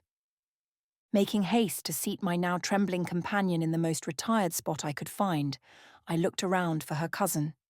But Eleanor Leavenworth, weak as she had appeared in the interview above, showed at this moment neither hesitation nor embarrassment. Advancing upon the arm of the detective, whose suddenly assumed air of persuasion in the presence of the jury was anything but reassuring, she stood for an instant gazing calmly upon the scene before her. Then bowing to the coroner with a grace and condescension, which seemed at once to place him on the footing of a politely endured intruder in this home of elegance, she took the seat which her own servants hastened to procure for her, with an ease and dignity that rather recalled the triumphs of the drawing-room than the self-consciousness of a scene such as that in which we found ourselves. Palpable acting though this was, it was not without its effect. Instantly the murmurs ceased, the obtrusive glances fell, and something like a forced respect made itself visible upon the countenances of all present. Even I, impressed as I had been by her very different demeanour in the room above, experienced a sensation of relief, and was more than startled when, upon turning to the lady at my side, I beheld her eyes riveted upon her cousin with an inquiry in their depths that was anything but encouraging. Fearful of the effect this look might have upon those about us, I hastily seized her hand which, clenched and unconscious, hung over the edge of her chair and was about to beseech her to have care when her name, called in a slow, impressive way by the coroner, roused her from her abstraction. Hurriedly withdrawing her gaze from her cousin, she lifted her face to the jury, and I saw a gleam pass over it, which brought back my early fancy of the Pythoness. But it passed, and it was with an expression of great modesty she settled herself to respond to the demand of the coroner and answer the first few opening inquiries. But what can express the anxiety of that moment to me? Gentle as she now appeared, she was capable of great wrath, as I knew. Was she going to reiterate her suspicions here? Did she hate as well as mistrust her cousin? Would she dare assert in this presence, and before the world, what she found it so easy to utter in the privacy of her own room and the hearing of the one person concerned? Did she wish to? Her own countenance gave me no clue to her intentions, and in my anxiety I turned once more to look at Eleanor. But she, in a dread and apprehension I could easily understand, had recoiled at the first intimation that her cousin was to speak, and now sat with her face covered from sight by hands blanched to an almost deathly whiteness. The testimony of Mary Leavenworth was short. After some few questions, mostly referring to her position in the house and her connection with its deceased master, she was asked to relate what she knew of the murder itself, and of its discovery by her cousin and the servants. Lifting up a brow that seemed never to have known till now the shadow of care or trouble, and a voice that, whilst low and womanly, rang like a bell through the room, she replied, "You ask me, gentlemen, a question which I cannot answer of my own personal knowledge.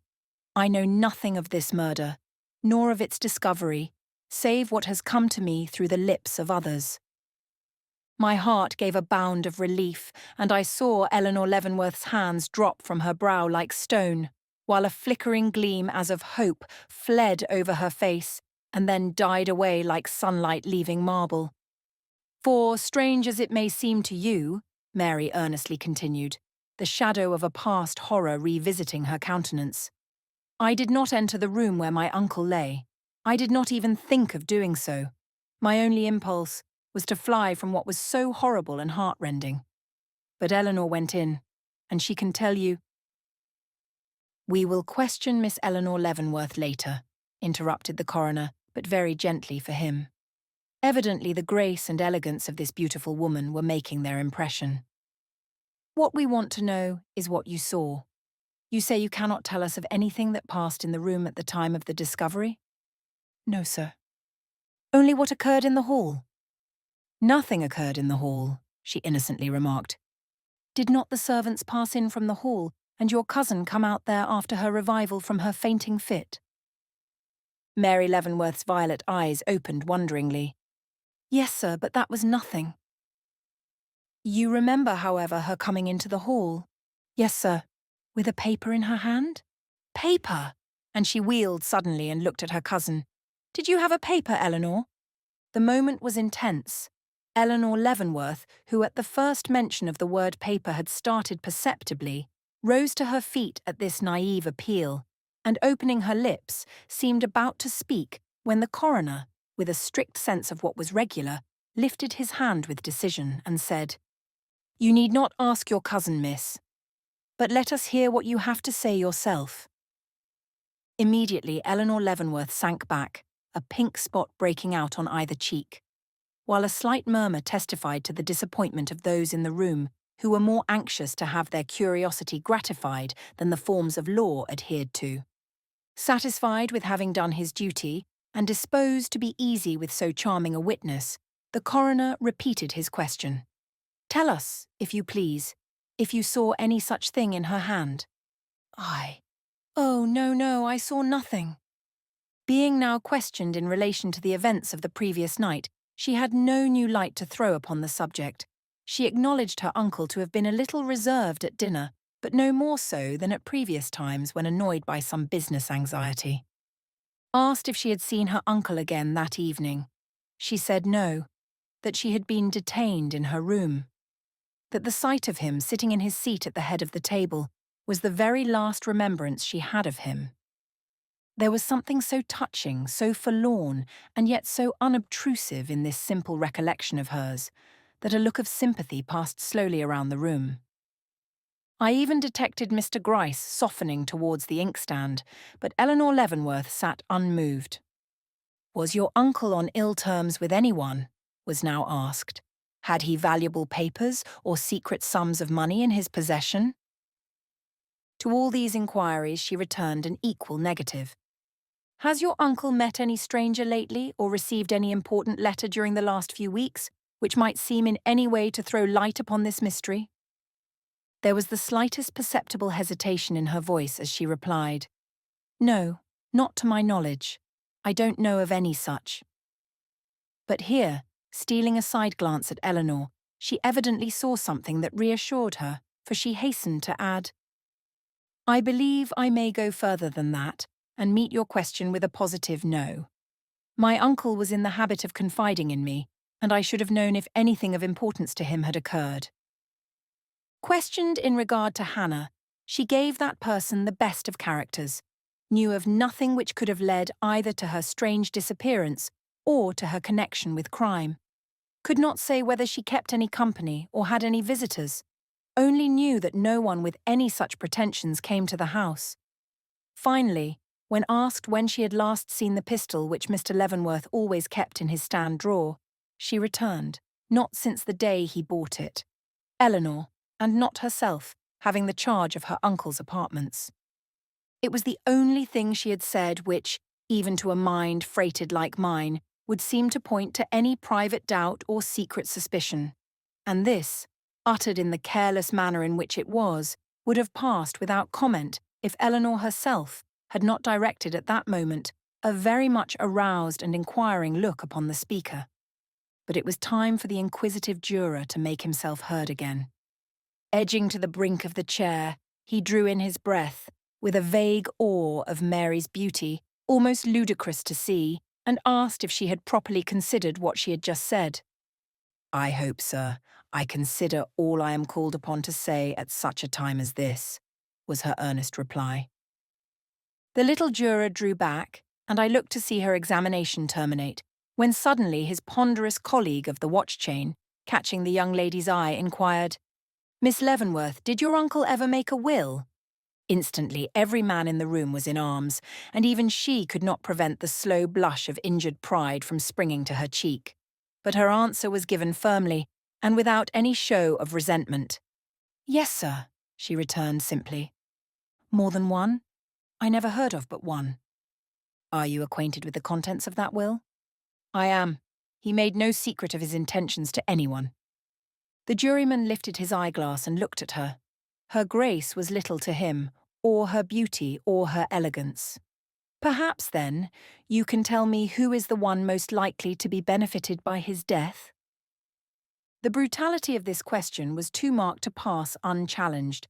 Not a man in that room, myself included, but frowned with sudden disapprobation. But Mary Leavenworth, drawing herself up, looked her interlocutor calmly in the face, and restrained herself to say, I know who would be the greatest losers by it. The children he took to his bosom, in their helplessness and sorrow, the young girls he enshrined with the halo of his love and protection, when love and protection were what their immaturity most demanded, the women who looked to him for guidance when childhood and youth were past. These, sir, these are the ones to whom his death is a loss, in comparison to which all others which may hereafter befall them must ever seem trivial and unimportant. It was a noble reply to the basest of insinuations, and the juryman drew back rebuked. But here another of them, one who had not spoken before, but whose appearance was not only superior to the rest, but also almost imposing in its gravity, leaned from his seat, and in a solemn voice said, Miss Leavenworth, the human mind cannot help forming impressions. Now have you, with or without reason, felt at any time conscious of a suspicion pointing towards any one person as the murderer of your uncle? It was a frightful moment.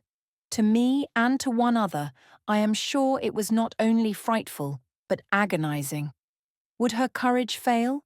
Would her determination to shield her cousin remain firm in the face of duty and at the call of probity? I dared not hope it. But Mary Leavenworth, rising to her feet, looked judge and jury calmly in the face, and, without raising her voice, giving it an indescribably clear and sharp intonation, replied, "No, I have neither suspicion nor reason for any.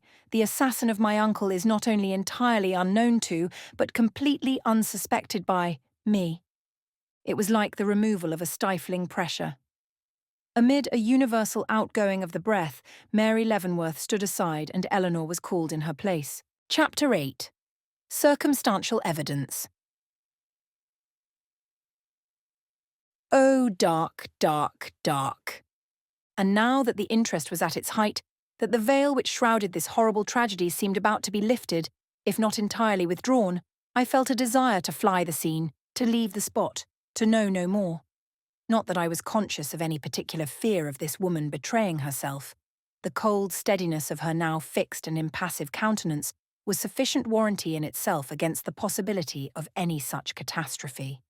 But if indeed the suspicions of her cousin were the offspring, not only of hatred, but of knowledge, if that face of beauty was in truth only a mask, and Eleanor Leavenworth was what the words of her cousin and her own after-behaviour would seem to imply, how could I bear to sit there and see the frightful serpent of deceit and sin evolve itself from the bosom of this white rose?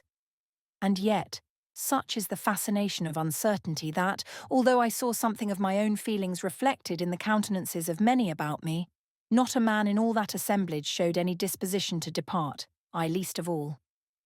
The coroner, upon whom the blonde loveliness of Mary had impressed itself to Eleanor's apparent detriment, was the only one in the room who showed himself unaffected at this moment.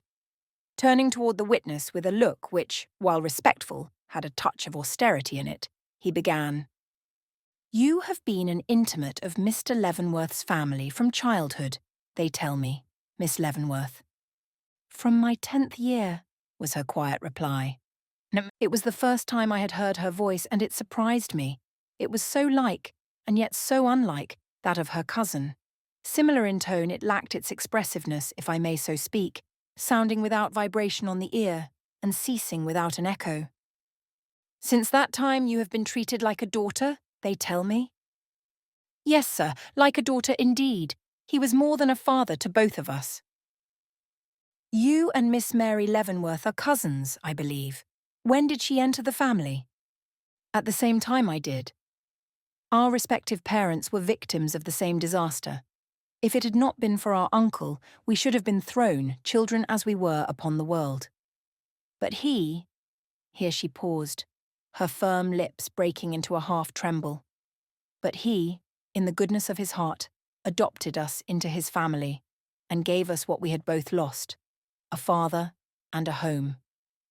"You say he was a father to you as well as to your cousin, that he adopted you. Do you mean by that he not only surrounded you with present luxury, but gave you to understand that the same should be secured to you after his death? In short, that he intended to leave any portion of his property to you?" "No, sir. I was given to understand from the first that his property would be bequeathed by will to my cousin." "Your cousin was no more nearly related to him than yourself, Miss Leavenworth. Did he never give you any reason for this evident partiality?" "None but his pleasure, sir." Her answers up to this point had been so straightforward and satisfactory that a gradual confidence seemed to be taking the place of the rather uneasy doubts which had from the first circled about this woman's name and person. But at this admission, uttered as it was in a calm, unimpassioned voice, not only the jury but myself, who had so much truer reason for distrusting her, felt that actual suspicion in her case must be very much shaken before the utter lack of motive which this reply so clearly betokened. Meanwhile, the coroner continued, "If your uncle was as kind to you as you say, you must have become very much attached to him?" "Yes, sir," her mouth taking a sudden determined curve. "His death, then, must have been a great shock to you?"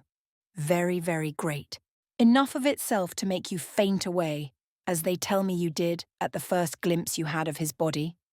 "Enough, quite." And yet you seemed to be prepared for it. Prepared? The servants say you were much agitated at finding your uncle did not make his appearance at the breakfast table. The servants? Her tongue seemed to cleave to the roof of her mouth. She could hardly speak. That when you returned from his room you were very pale. Was she beginning to realize that there was some doubt, if not actual suspicion, in the mind of the man who could assail her with questions like these? I had not seen her so agitated since that one memorable instant up in her room. But her mistrust, if she felt any, did not long betray itself. Calming herself by a great effort, she replied, with a quiet gesture, "That is not so strange. My uncle was a very methodical man. The least change in his habits would be likely to awaken our apprehensions." "You were alarmed, then?" "To a certain extent I was." "Miss Leavenworth, who is in the habit of overseeing the regulation of your uncle's private apartments?" "I am, sir."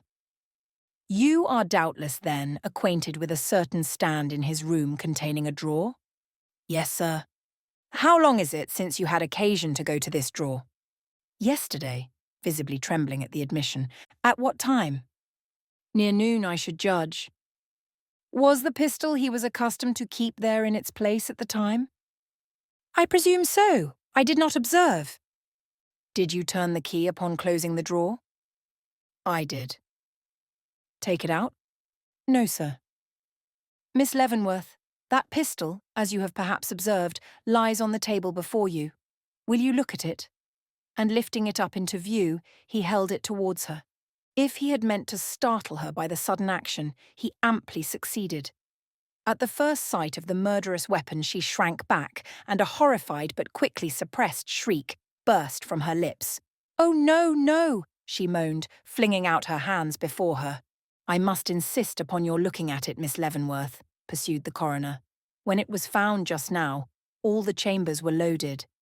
Instantly the agonized look left her countenance. "Oh, then—" She did not finish, but put out her hand for the weapon. But the coroner, looking at her steadily, continued, "It has been lately fired off for all that.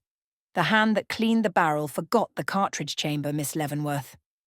She did not shriek again, but a hopeless, helpless look slowly settled over her face, and she seemed about to sink. But like a flash the reaction came, and lifting her head with a steady, grand action, "I have never seen equalled," she exclaimed. "Very well. What then?"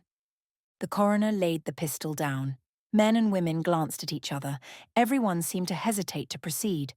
I heard a tremulous sigh at my side and, turning, beheld Mary Leavenworth staring at her cousin with a startled flush on her cheek, as if she began to recognize that the public, as well as herself, detected something in this woman, calling for explanation.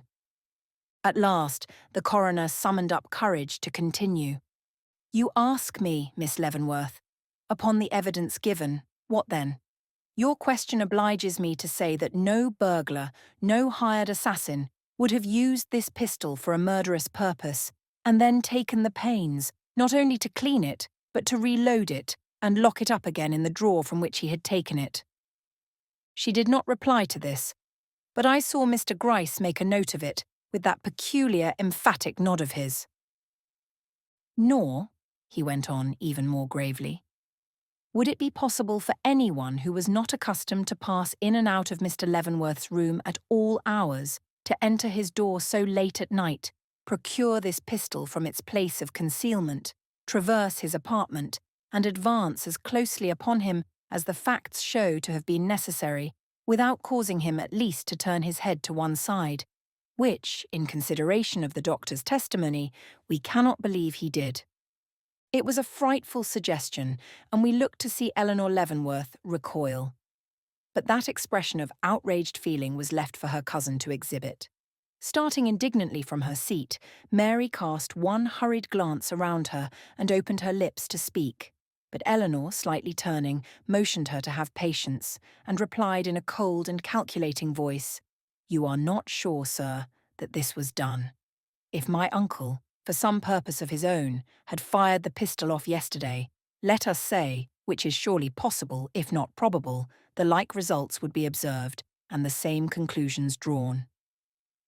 Miss Leavenworth, the coroner went on, the ball has been extracted from your uncle's head.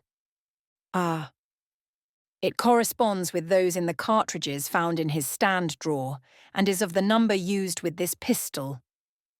Her head fell forward on her hands, her eyes sought the floor, her whole attitude expressed disheartenment. Seeing it, the coroner grew still more grave. Miss Leavenworth, said he, I have now some questions to put you concerning last night. Where did you spend the evening? Alone, in my own room. You, however, saw your uncle or your cousin during the course of it. No, sir. I saw no one after leaving the dinner table, except Thomas, she added, after a moment's pause. And how came you to see him? He came to bring me the card of a gentleman who called. May I ask the name of the gentleman? The name on the card was Mr. Leroy Robbins. The matter seemed trivial, but the sudden start given by the lady at my side made me remember it. Miss Leavenworth, when seated in your room, are you in the habit of leaving your door open?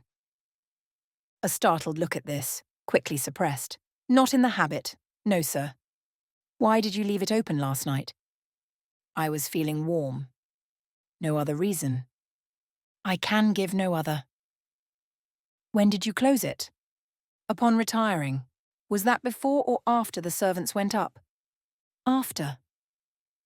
Did you hear Mr. Harwell when he left the library and ascended to his room? I did, sir.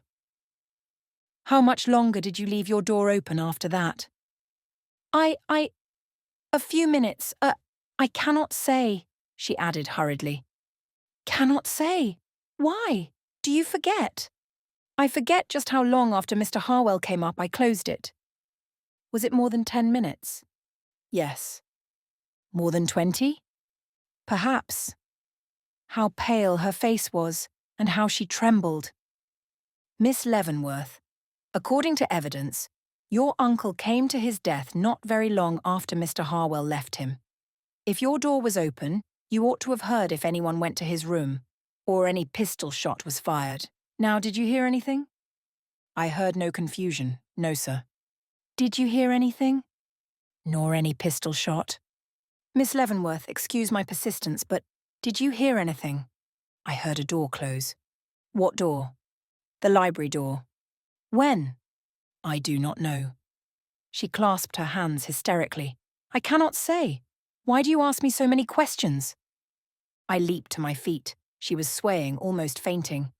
But before I could reach her, she had drawn herself up again and resumed her former demeanour.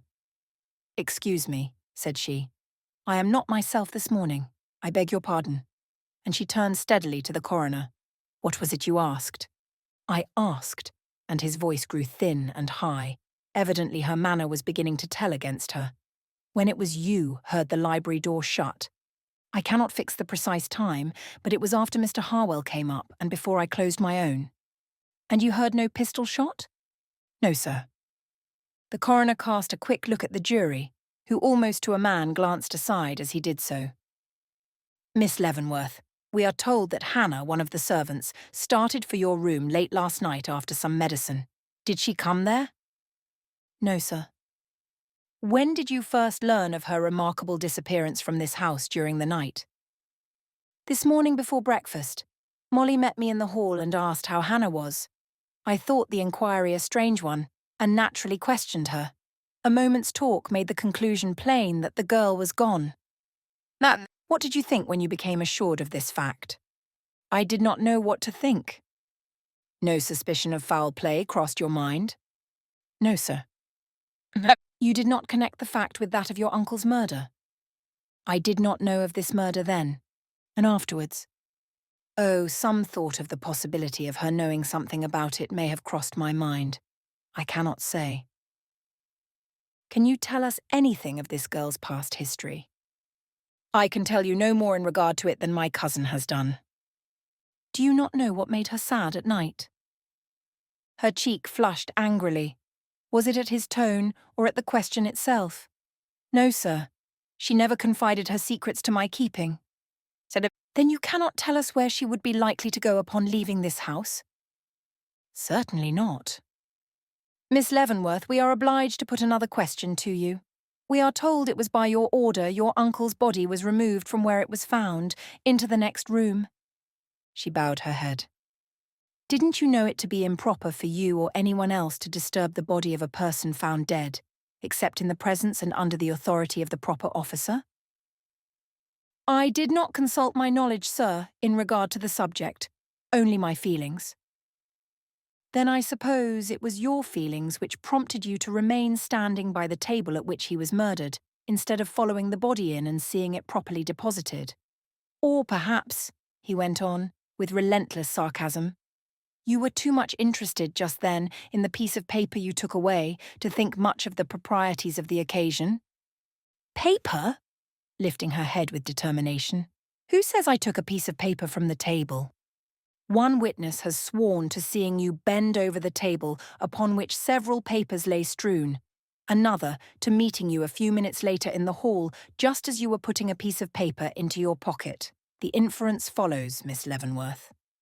This was a home thrust, and we looked to see some show of agitation, but her haughty lip never quivered. You have drawn the inference, and you must prove the fact. The answer was stateliness itself, and we were not surprised to see the coroner look a trifle baffled. But recovering himself, he said, Miss Leavenworth, I must ask you again, whether you did or did not take anything from that table. She folded her arms. I decline answering the question, she quietly said. Pardon me, he rejoined. It is necessary that you should. Her lip took a still more determined curve. When any suspicious paper is found in my possession, it will be time enough then for me to explain how I came by it. This defiance seemed to quite stagger the coroner. Do you realize to what this refusal is liable to subject you? She dropped her head. I am afraid that I do. Yes, sir. Mr. Gryce lifted his hand and softly twirled the tassel of the window curtain.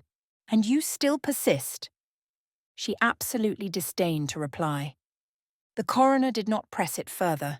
It had now become evident to all that Eleanor Leavenworth not only stood on her defence, but was perfectly aware of her position and prepared to maintain it. Even her cousin, who until now had preserved some sort of composure, began to show signs of strong and uncontrollable agitation, as if she found it one thing to utter an accusation herself, and quite another to see it mirrored in the countenances of the men about her. Miss Leavenworth, the coroner continued, changing the line of attack, you have always had free access to your uncle's apartments, have you not? Yes, sir. Might even have entered his room late at night, crossed it and stood at his side, without disturbing him sufficiently to cause him to turn his head. Yes, her hands pressing themselves painfully together. Miss Leavenworth, the key to the library door is missing. She made no answer. It has been testified to that previous to the actual discovery of the murder, you visited the door of the library alone. Will you tell us if the key was then in the lock?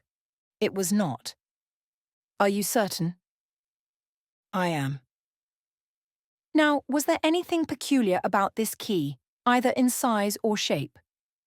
She strove to repress the sudden terror which this question produced, glanced carelessly around at the group of servants stationed at her back, and trembled. It was a little different from the others, she finally acknowledged. In what respect? The handle was broken. Ah, gentlemen, the handle was broken, emphasised the coroner, looking towards the jury. Mr. Gryce seemed to take this information to himself, for he gave another of his quick nods. You would then recognise this key, Miss Leavenworth, if you should see it? She cast a startled look at him, as if she expected to behold it in his hand, but, seeming to gather courage at not finding it produced, replied quite easily, I think I should, sir. The coroner seemed satisfied, and was about to dismiss the witness when Mr. Gryce quietly advanced and touched him on the arm. One moment, said that gentleman, and stooping, he whispered a few words in the coroner's ear. Then, recovering himself, stood with his right hand in his breast pocket and his eye upon the chandelier. I scarcely dared to breathe. Had he repeated to the coroner the words he had inadvertently overheard in the hall above? But a glance at the latter's face satisfied me that nothing of such importance had transpired. He looked not only tired, but a trifle annoyed. "Miss Leavenworth," said he, turning again in her direction, "you have declared that you did not visit your uncle's room last evening. Do you repeat the assertion?" "I do." He glanced at Mr. Gryce, who immediately drew from his breast a handkerchief curiously soiled. "It is strange, then, that your handkerchief should have been found this morning in that room." The girl uttered a cry. Then, while Mary's face hardened into a sort of strong despair, Eleanor tightened her lips and coldly replied, "I do not see as it is so very strange. I was in that room early this morning." "And you dropped it then?" A distressed blush crossed her face. She did not reply. "Soiled in this way?" he went on. "I know nothing about the soil. What is it?" "Let me see." "In a moment. What we now wish is to know how it came to be in your uncle's apartment. There are many ways. I might have left it there days ago. I have told you I was in the habit of visiting his room, but first let me see if it is my handkerchief." And she held out her hand. "I presume so, as I am told it has your initials embroidered in the corner," he remarked as Mr. Gryce passed it to her. But she, with horrified voice, interrupted him. "These dirty spots, what are they? They look like—" "What they are," said the coroner. "If you have ever cleaned a pistol, you must know what they are, Miss Leavenworth." She let the handkerchief fall convulsively from her hand and stood staring at it, lying before her on the floor. "I know nothing about it, gentlemen," she said. "It is my handkerchief. But—" For some cause she did not finish her sentence, but again repeated, "Indeed, gentlemen, I know nothing about it." This closed her testimony. Kate, the cook, was now recalled, and asked to tell when she last washed the handkerchief. "This, sir." "This handkerchief? Oh, sometime this week, sir," throwing a deprecatory glance at her mistress. "What day?" "Well, I wish I could forget, Miss Eleanor, but I can't. It is the only one like it in the house. I washed it day before yesterday." "When did you iron it?" "Yesterday morning," half choking over the words. "And when did you take it to her room?" The cook threw her apron over her head. "Yesterday afternoon with the rest of the clothes just before dinner." "Indeed, I could not help it, Miss Eleanor," she whispered. "It was the truth." Eleanor Leavenworth frowned. This somewhat contradictory evidence had very sensibly affected her, and when, a moment later, the coroner, having dismissed the witness, turned towards her and inquired if she had anything further to say in the way of explanation or otherwise, she threw her hands up almost spasmodically, slowly shook her head, and without word or warning fainted quietly away in her chair. A commotion, of course, followed, during which I noticed that Mary did not hasten to her cousin, but left it for Molly and Kate to do what they could toward her resuscitation. In a few moments this was so far accomplished that they were enabled to lead her from the room. As they did so, I observed a tall man rise and follow her out. A momentary silence ensued, soon broken, however, by an impatient stare as our little juryman rose and proposed that the jury should now adjourn for the day. This seeming to fall in with the coroner's views, he announced that the inquest would stand adjourned till 3 o'clock the next day, when he trusted all the jurors would be present. A general rush followed, that in a few minutes emptied the room of all but Miss Leavenworth, Mr. Gryce, and myself. Chapter 9. A Discovery. His rolling eyes did never rest in place, but walked each where for fear of hid mischance, holding a lattice still before his pace, through which he still did peep as forward he did pace. Fairy Queen. Miss Leavenworth, who appeared to have lingered from a vague terror of everything and everybody in the house, not under her immediate observation, shrank from my side the moment she found herself left comparatively alone and, retiring to a distant corner, gave herself up to grief. Turning my attention, therefore, in the direction of Mr. Gryce, I found that person busily engaged in counting his own fingers with a troubled expression upon his countenance, which may or may not have been the result of that arduous employment. But, at my approach, satisfied perhaps that he possessed no more than the requisite number, he dropped his hands and greeted me with a faint smile which was, considering all things, too suggestive to be pleasant.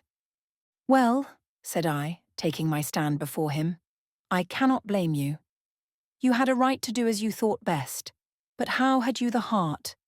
Was she not sufficiently compromised without your bringing out that wretched handkerchief, which she may or may not have dropped in that room, but whose presence there, soiled though it was with pistol grease, is certainly no proof that she herself was connected with this murder? Mr. Raymond, he returned, I have been detailed as police officer and detective to look after this case, and I propose to do it. Of course, I hastened to reply.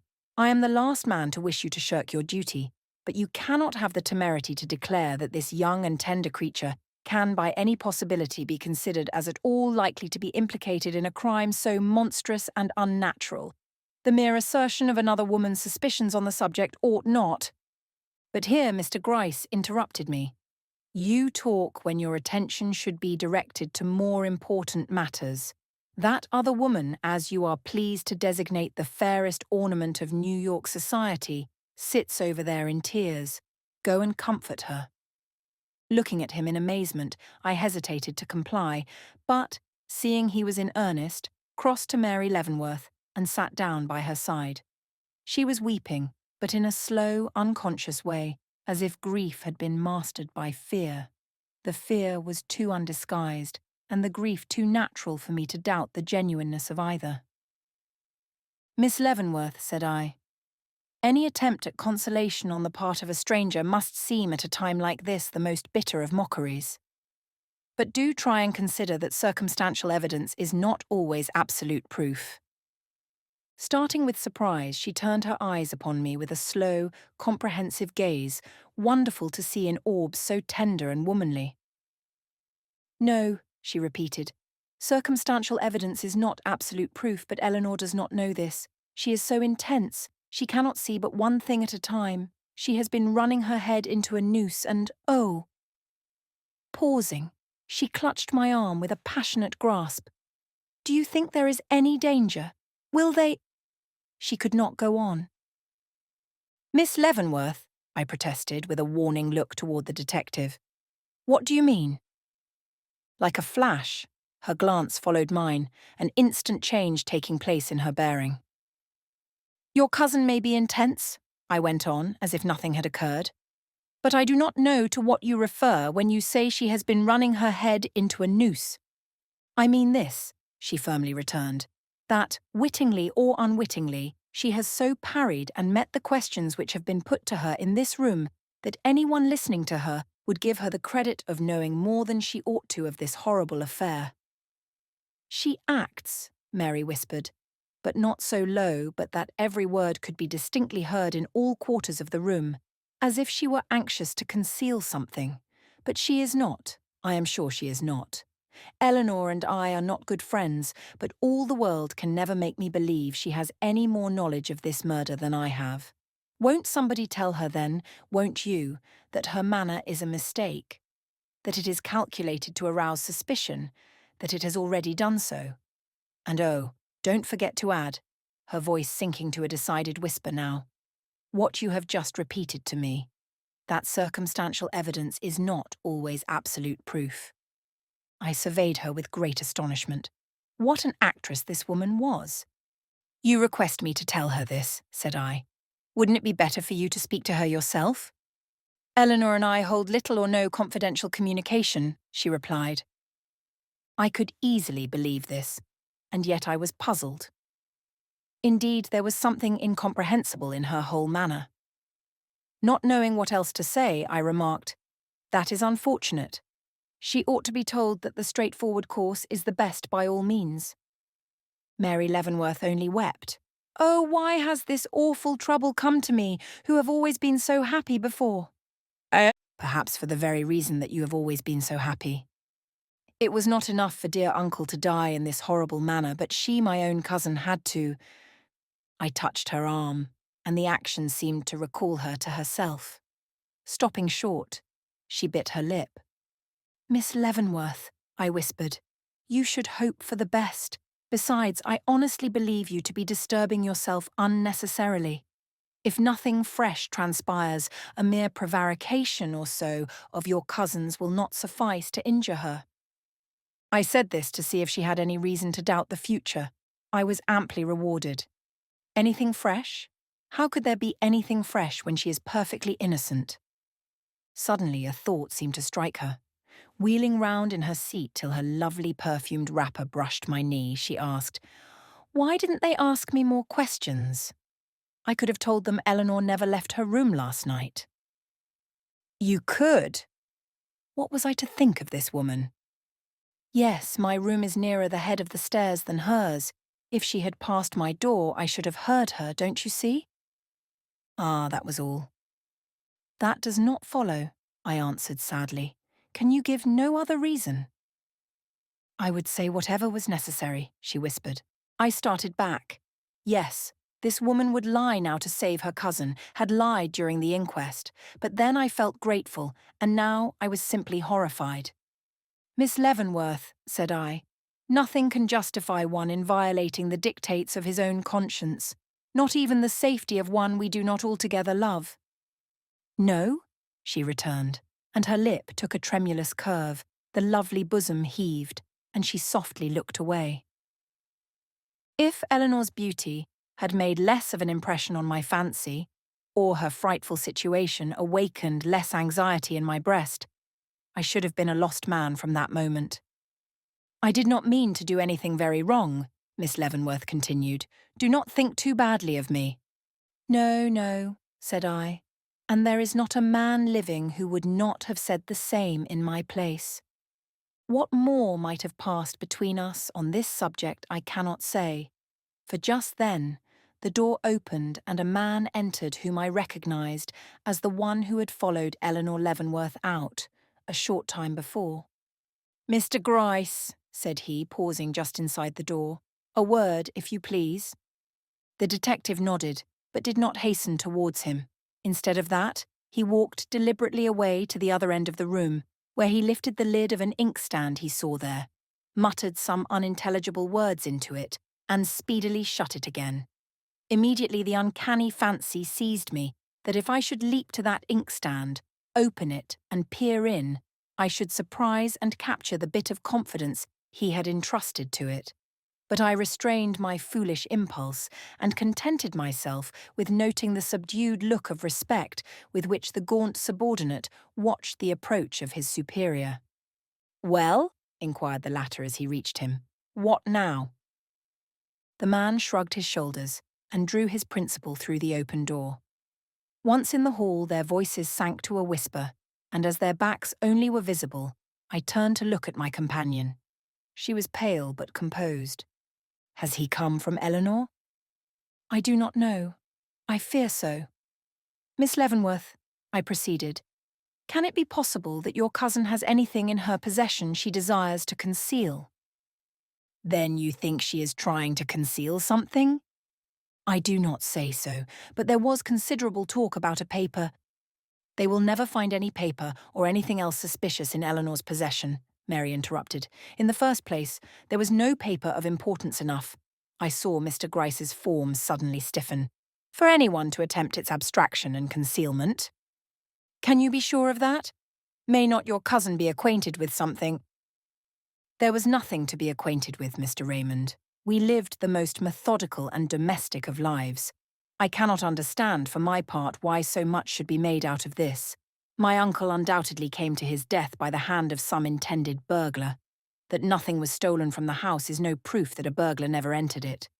As for the doors and windows being locked, will you take the word of an Irish servant as infallible upon such an important point? I cannot.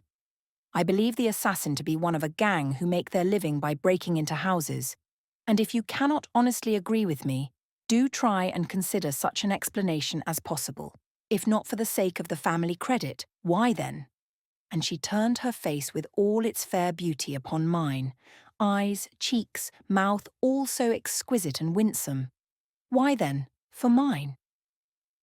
Instantly, Mr. Gryce turned towards us. "Mr. Raymond, will you be kind enough to step this way?" Glad to escape from my present position, I hastily obeyed. "What has happened?" I asked. "We propose to take you into our confidence," was the easy response. "Mr. Raymond, Mr. Fobbs—" I bowed to the man I saw before me, and stood uneasily waiting. Anxious as I was to know what we really had to fear, I still intuitively shrank from any communication with one whom I looked upon as a spy.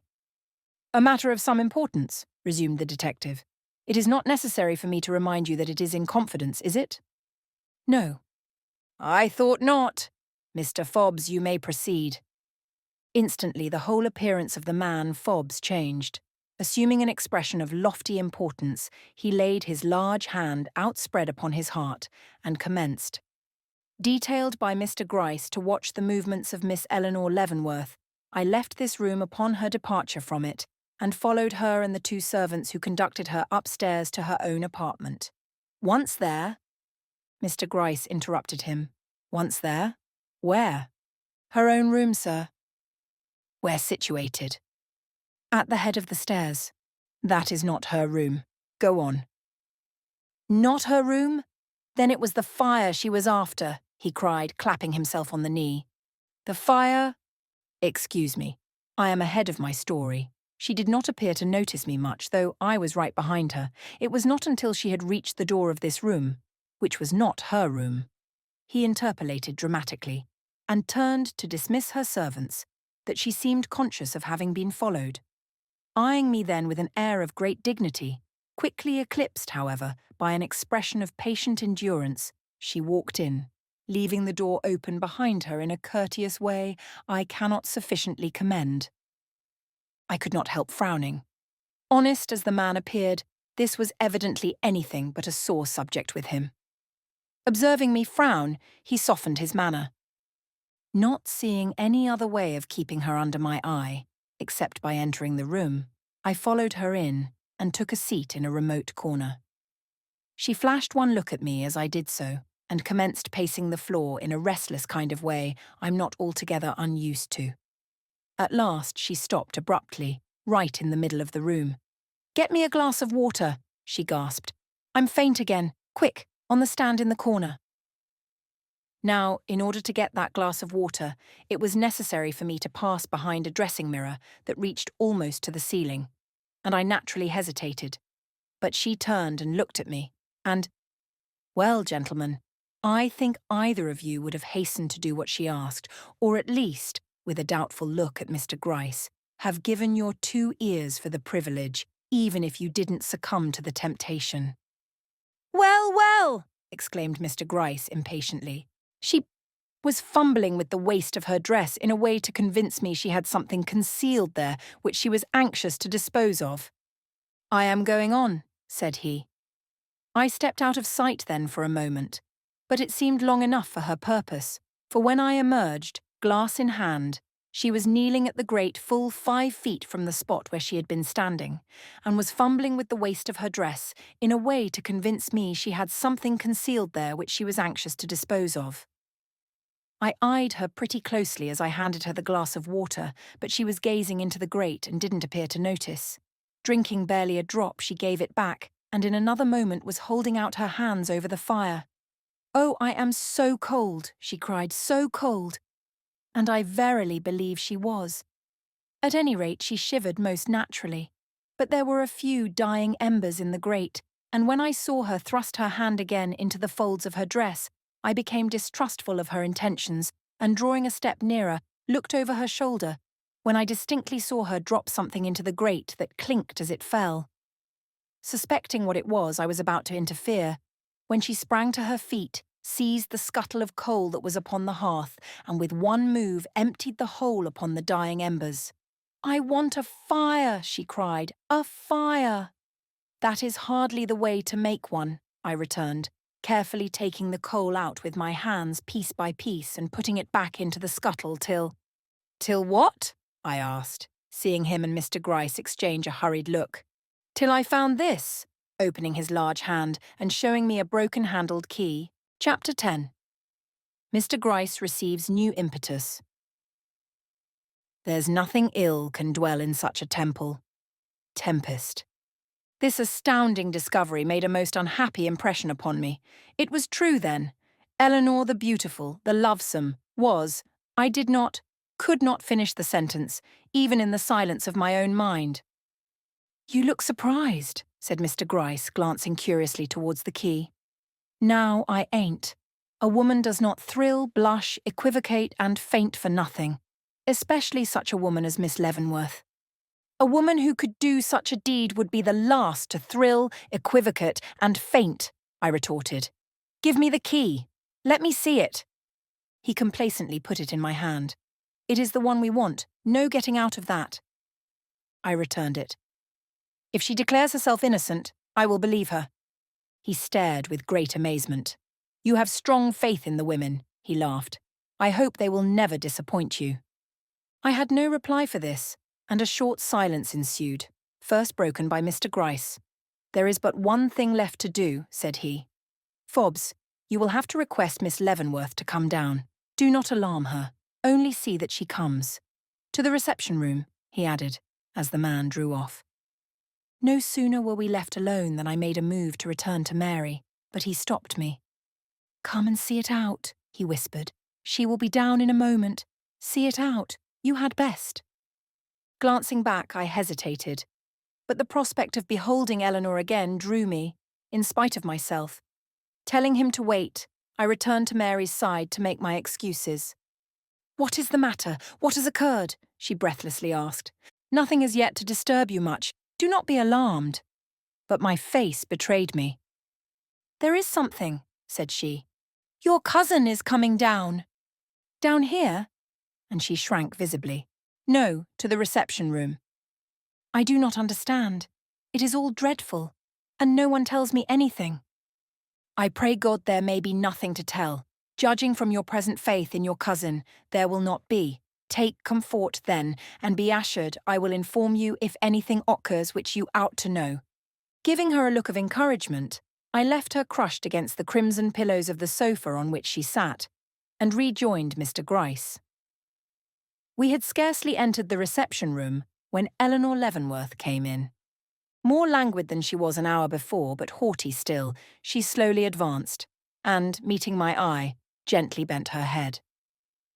"I have been summoned here," said she, directing herself exclusively to Mr. Gryce, "by an individual whom I take to be in your employ.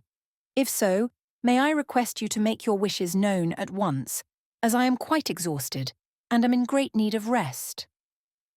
"Miss Leavenworth," returned Mr. Gryce, rubbing his hands together and staring in quite a fatherly manner at the doorknob. "I am very sorry to trouble you, but the fact is I wish to ask you—" But here she stopped him.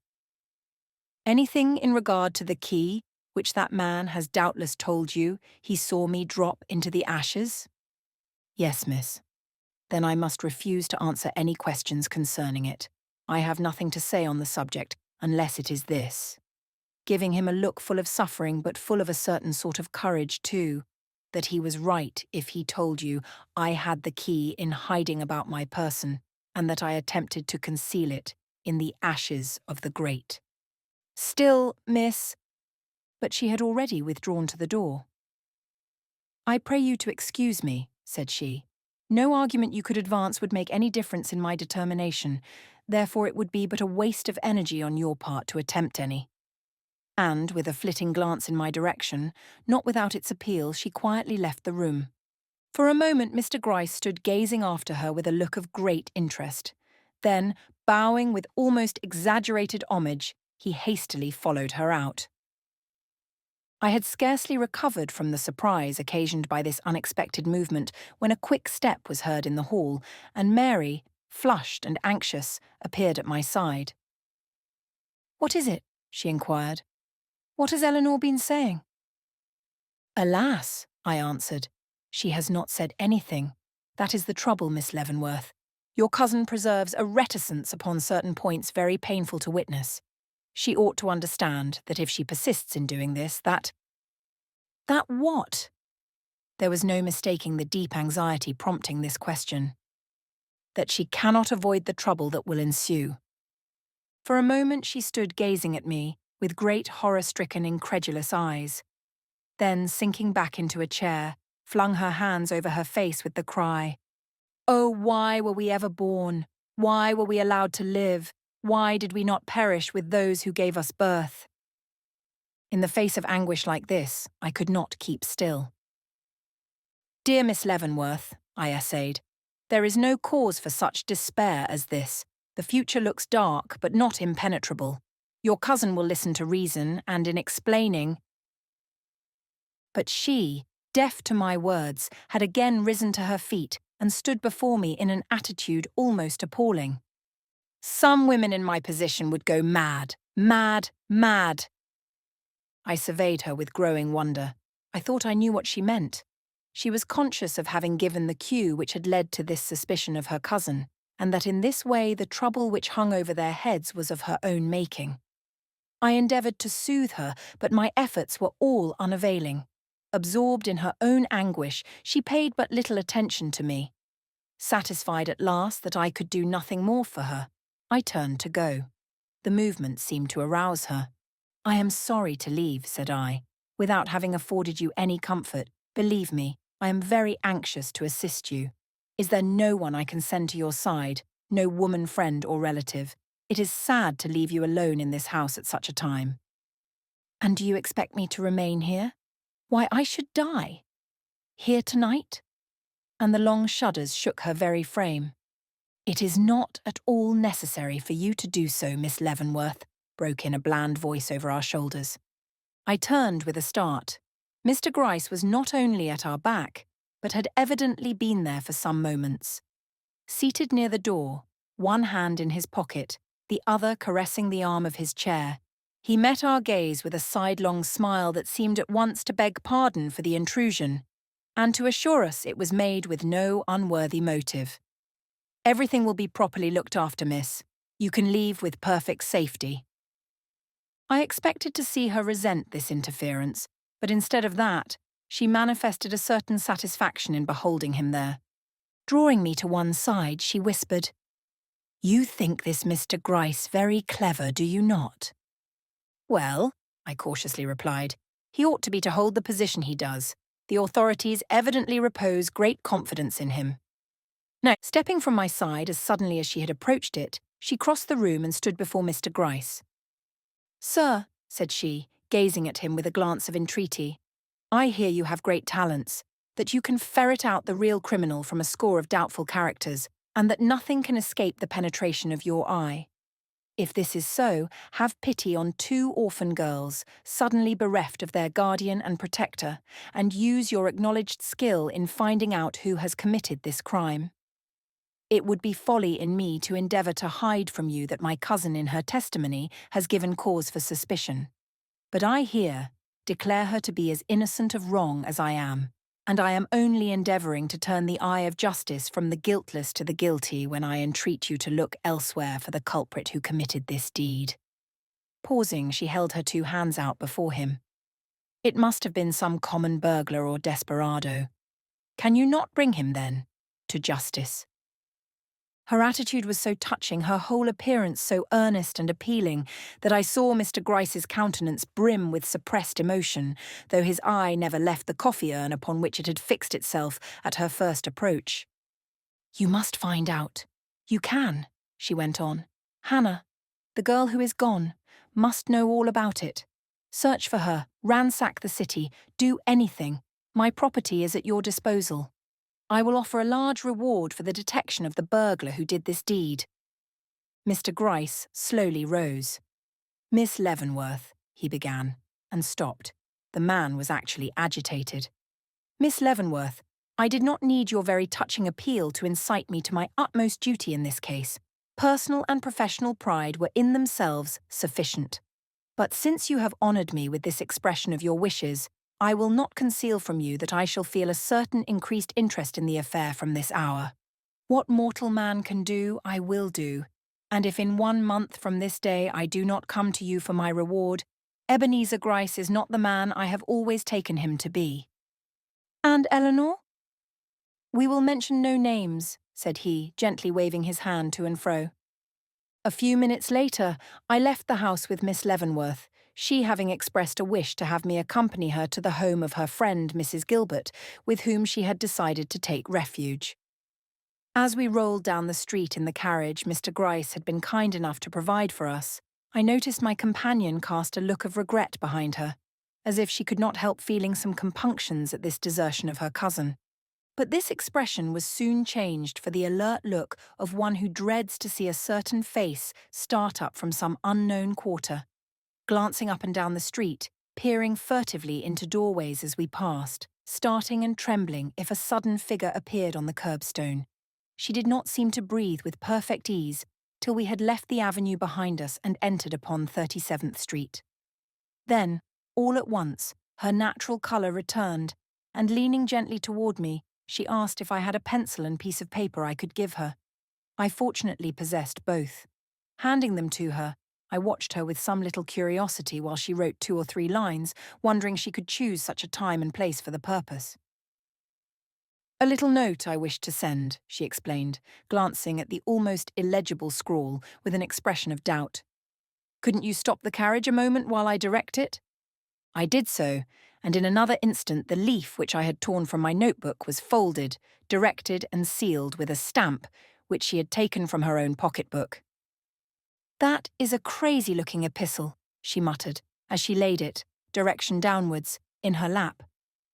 "Why not wait, then, till you arrive at your destination, where you can seal it properly and direct it at your leisure?" "Because I am in haste. I wish to mail it now. Look, there is a box on the corner. Please ask the driver to stop once more." "Shall I not post it for you?" I asked, holding out my hand. But she shook her head, and, without waiting for my assistance, opened the door on her own side of the carriage and leaped to the ground. Even then she paused to glance up and down the street before venturing to drop her hastily written letter into the box. But when it had left her hand, she looked brighter and more hopeful than I had yet seen her. And when, a few moments later, she turned to bid me goodbye in front of her friend's house, it was with almost a cheerful air. She put out her hand and entreated me to call on her the next day and inform her how the inquest progressed. I shall not attempt to disguise from you the fact that I spent all that long evening in going over the testimony given at the inquest, endeavouring to reconcile what I had heard with any other theory than that of Eleanor's guilt. Taking a piece of paper, I jotted down the leading causes of suspicion as follows. 1. Her late disagreement with her uncle and evident estrangement from him, as testified to by Mr. Harwell. 2. The mysterious disappearance of one of the servants of the house. 3. The forcible accusation made by her cousin, overheard, however, only by Mr. Gryce and myself. 4. Her equivocation in regard to the handkerchief found stained with pistol smut on the scene of the tragedy. 5.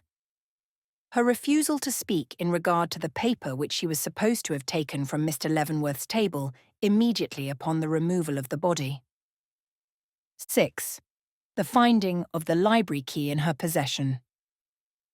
A dark record, I involuntarily decided, as I looked it over, but even in doing so began jotting down on the other side of the sheet the following explanatory notes. 1. Disagreements and even estrangements between relatives are common. Cases where such disagreements and estrangements have led to crime, rare. 2. The disappearance of Hannah points no more certainly in one direction than another. 3.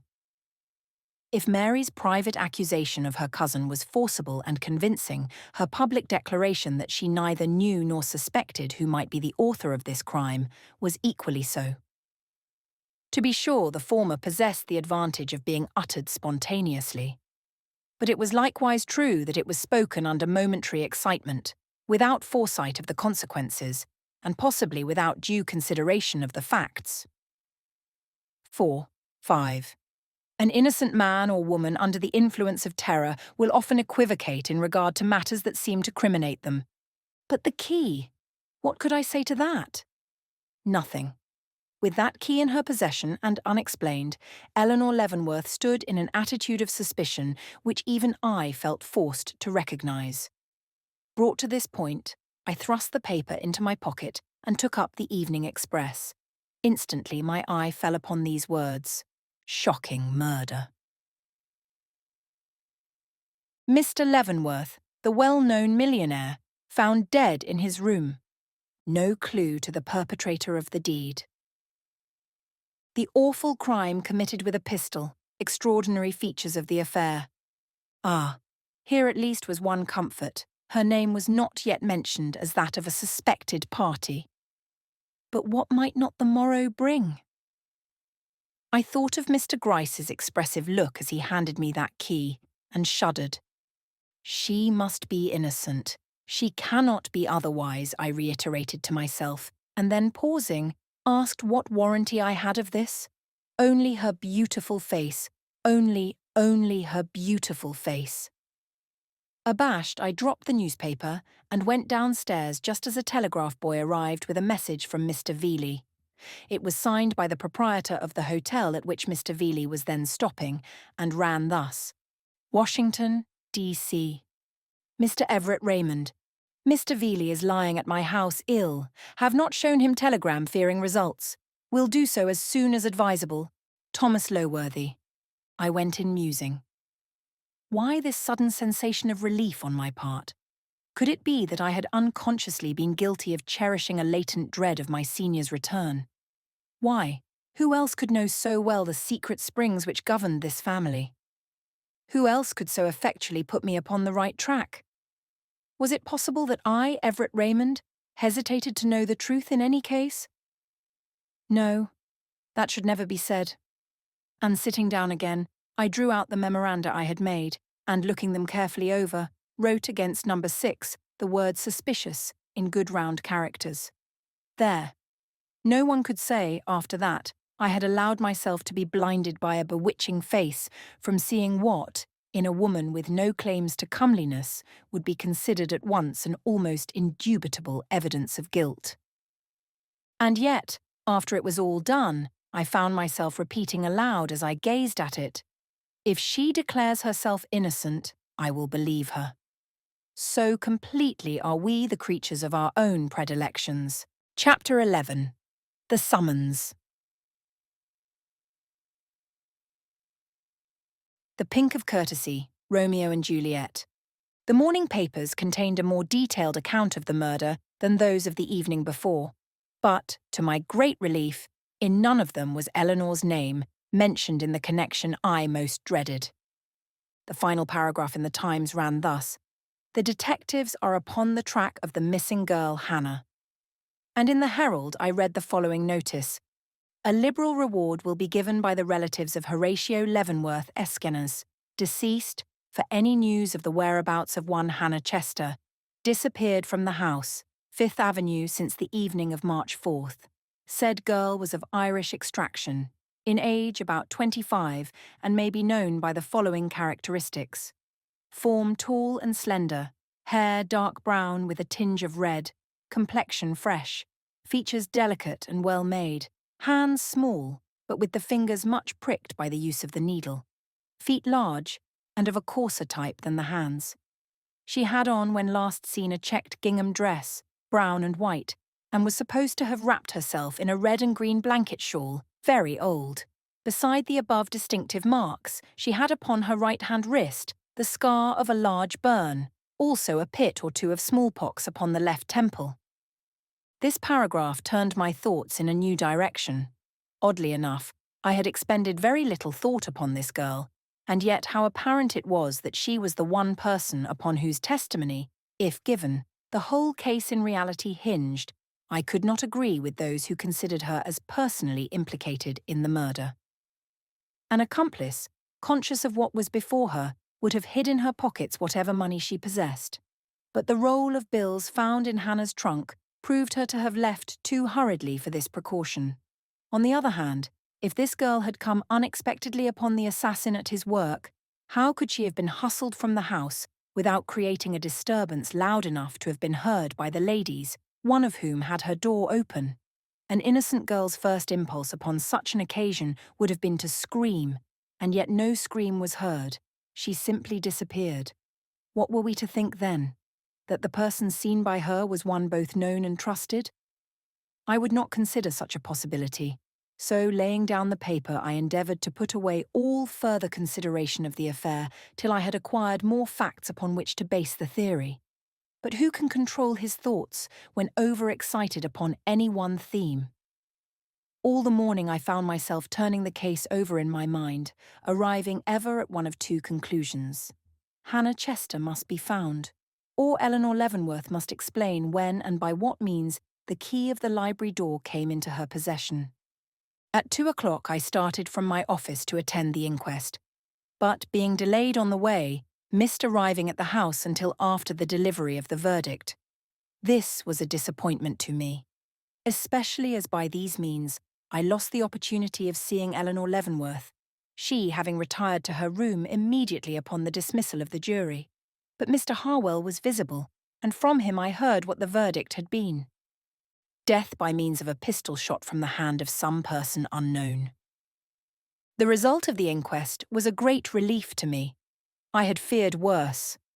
Nor could I help seeing that, for all his studied self-command, the pale-faced secretary shared in my satisfaction. What was less of a relief to me was the fact, soon communicated, that Mr. Gryce and his subordinates had left the premises immediately upon the delivery of the verdict. Mr. Gryce was not the man to forsake an affair like this, while anything of importance connected with it remained unexplained. Could it be he meditated any decisive action? Somewhat alarmed, I was about to hurry from the house for the purpose of learning what his intentions were, when a sudden movement in the front lower window of the house on the opposite side of the way arrested my attention, and, looking closer, I detected the face of Mr. Fobbs peering out from behind the curtain. The sight assured me I was not wrong in my estimate of Mr. Gryce, and, struck with pity for the desolate girl left to meet the exigencies of a fate to which this watch upon her movements was but the evident precursor, I stepped back and sent her a note, in which, as Mr. Veely's representative, I proffered my services in case of any sudden emergency, saying I was always to be found in my rooms between the hours of 6 and 8. This done, I proceeded to the house in 37th Street, where I had left Miss Mary Leavenworth the day before. Ushered into the long and narrow drawing-room, which of late years has been so fashionable in our uptown houses, I found myself almost immediately in the presence of Miss Leavenworth. "Oh," she cried, with an eloquent gesture of welcome, "I had begun to think I was forsaken." And advancing impulsively, she held out her hand. "What is the news from home?" "A verdict of murder, Miss Leavenworth." Her eyes did not lose their question. "Perpetrated by party or parties unknown?" A look of relief broke softly across her features. "And they are all gone?" she exclaimed. "I found no one in the house who did not belong there." "Oh, then we can breathe easily again." I glanced hastily up and down the room. "There is no one here," said she. And still I hesitated. At length, in an awkward way enough, I turned towards her and said, "I do not wish either to offend or alarm you, but I must say that I consider it your duty to return to your own home tonight." "Why?" she stammered. "Is there any particular reason for my doing so? Have you not perceived the impossibility of my remaining in the same house with Eleanor?" "Miss Leavenworth, I cannot recognize any so-called impossibility of this nature. Eleanor is your cousin, has been brought up to regard you as a sister. It is not worthy of you to desert her at the time of her necessity. You will see this as I do, if you will allow yourself a moment's dispassionate thought." "Dispassionate thought is hardly possible under the circumstances," she returned, with a smile of bitter irony. But before I could reply to this, she softened and asked if I was very anxious to have her return, and when I replied, "More than I can say," she trembled and looked for a moment as if she were half inclined to yield, but suddenly broke into tears, crying it was impossible, and that I was cruel to ask it. I drew back, baffled and sore. "Pardon me," said I have indeed transgressed the bounds allotted to me. I will not do so again. You have doubtless many friends. Let some of them advise you." She turned upon me all fire. "The friends you speak of are flatterers. You alone have the courage to command me to do what is right." "Excuse me, I do not command. I only entreat." She made no reply, but began pacing the room, her eyes fixed, her hands working convulsively. "You little know what you ask," said she. I feel as though the very atmosphere of that house would destroy me. But why cannot Eleanor come here? She impulsively inquired. I know Mrs. Gilbert will be quite willing, and I could keep my room, and we need not meet. You forget that there is another call at home, besides the one I have already mentioned. Tomorrow afternoon, your uncle is to be buried. Oh yes, poor, poor uncle. You are the head of the household, I now ventured, and the proper one to attend to the final offices towards one who has done so much for you. There was something strange in the look which she gave me. It is true, she assented. Then, with a grand turn of her body and a quick air of determination, I am desirous of being worthy of your good opinion. I will go back to my cousin, Mr. Raymond. I felt my spirits rise a little. I took her by the hand. May that cousin have no need of the comfort which I am now sure you will be ready to give her. Her hand dropped from mine. I mean to do my duty, was her cold response. As I descended the stoop, I met a certain thin and fashionably dressed young man who gave me a very sharp look as he passed. As he wore his clothes a little too conspicuously for the perfect gentleman, and as I had some remembrance of having seen him at the inquest, I set him down for a man in Mr. Gryce's employ and hasted on towards the avenue. When what was my surprise to find on the corner another person who, while pretending to be on the lookout for a car, cast upon me, as I approached, a furtive glance of intense inquiry. As this latter was without question a gentleman, I felt some annoyance, and, walking quietly up to him, asked if he found my countenance familiar, that he scrutinized it so closely. I find it a very agreeable one, was his unexpected reply, as he turned from me and walked down the avenue. Nettled and in no small degree mortified at the disadvantage in which his courtesy had placed me, I stood watching him as he disappeared, asking myself who and what he was. For he was not only a gentleman but a marked one, possessing features of unusual symmetry as well as a form of peculiar elegance. Not so very young, he might well be 40, there were yet evident on his face the impress of youth's strongest emotions, not a curve of his chin, nor a glance of his eye, betraying in any way the slightest leaning towards ennui, though face and figure were of that type which seems most to invite and cherish it. He can have no connection with the police force, thought I, nor is it by any means certain that he knows me, or is interested in my affairs, but I shall not soon forget him, for all that. The summons from Eleanor Leavenworth came about 8 o'clock in the evening. It was brought by Thomas and read as follows. Come! Oh, come! There, breaking off in a tremble, as if the pen had fallen from a nerveless hand. It did not take me long to find my way to her home. Chapter 12. Eleanor. Constant you are. And for secrecy, no lady closer.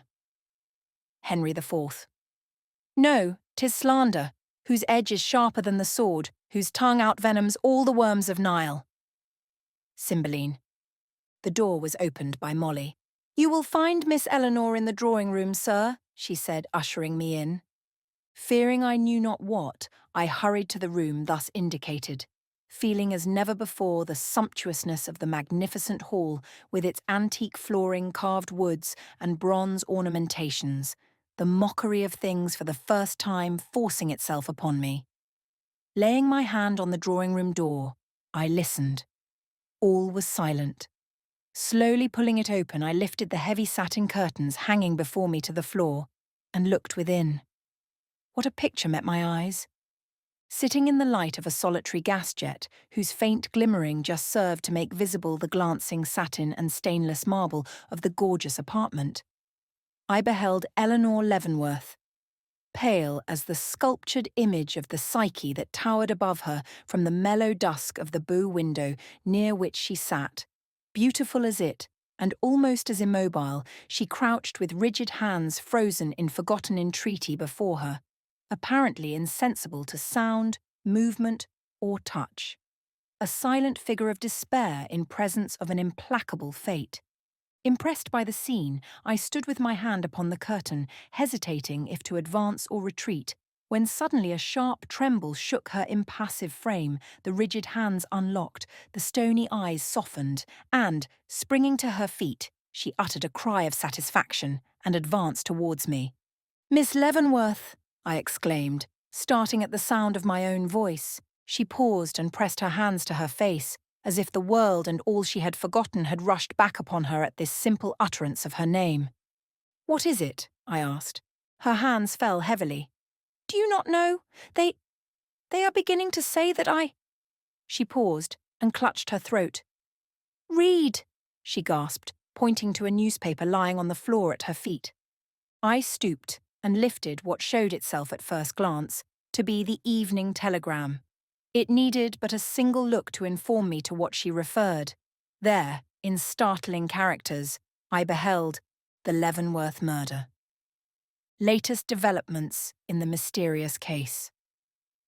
A member of the murdered man's own family strongly suspected of the crime. The most beautiful woman in New York under a cloud. Past history of Miss Eleanor Leavenworth. I was prepared for it, had schooled myself for this very thing, you might say, and yet I could not help recoiling. Dropping the paper from my hand, I stood before her, longing and yet dreading to look into her face. "What does it mean?" she panted. What does it mean? Is the world mad?" And her eyes, fixed and glassy, stared into mine as if she found it impossible to grasp the sense of this outrage. I shook my head. I could not reply. "To accuse me," she murmured. Me, striking her breast with her clenched hand, who loved the very ground he trod upon, who would have cast my own body between him and the deadly bullet if I had only known his danger. "Oh," she cried, "it is not a slander they utter, but a dagger which they thrust into my heart."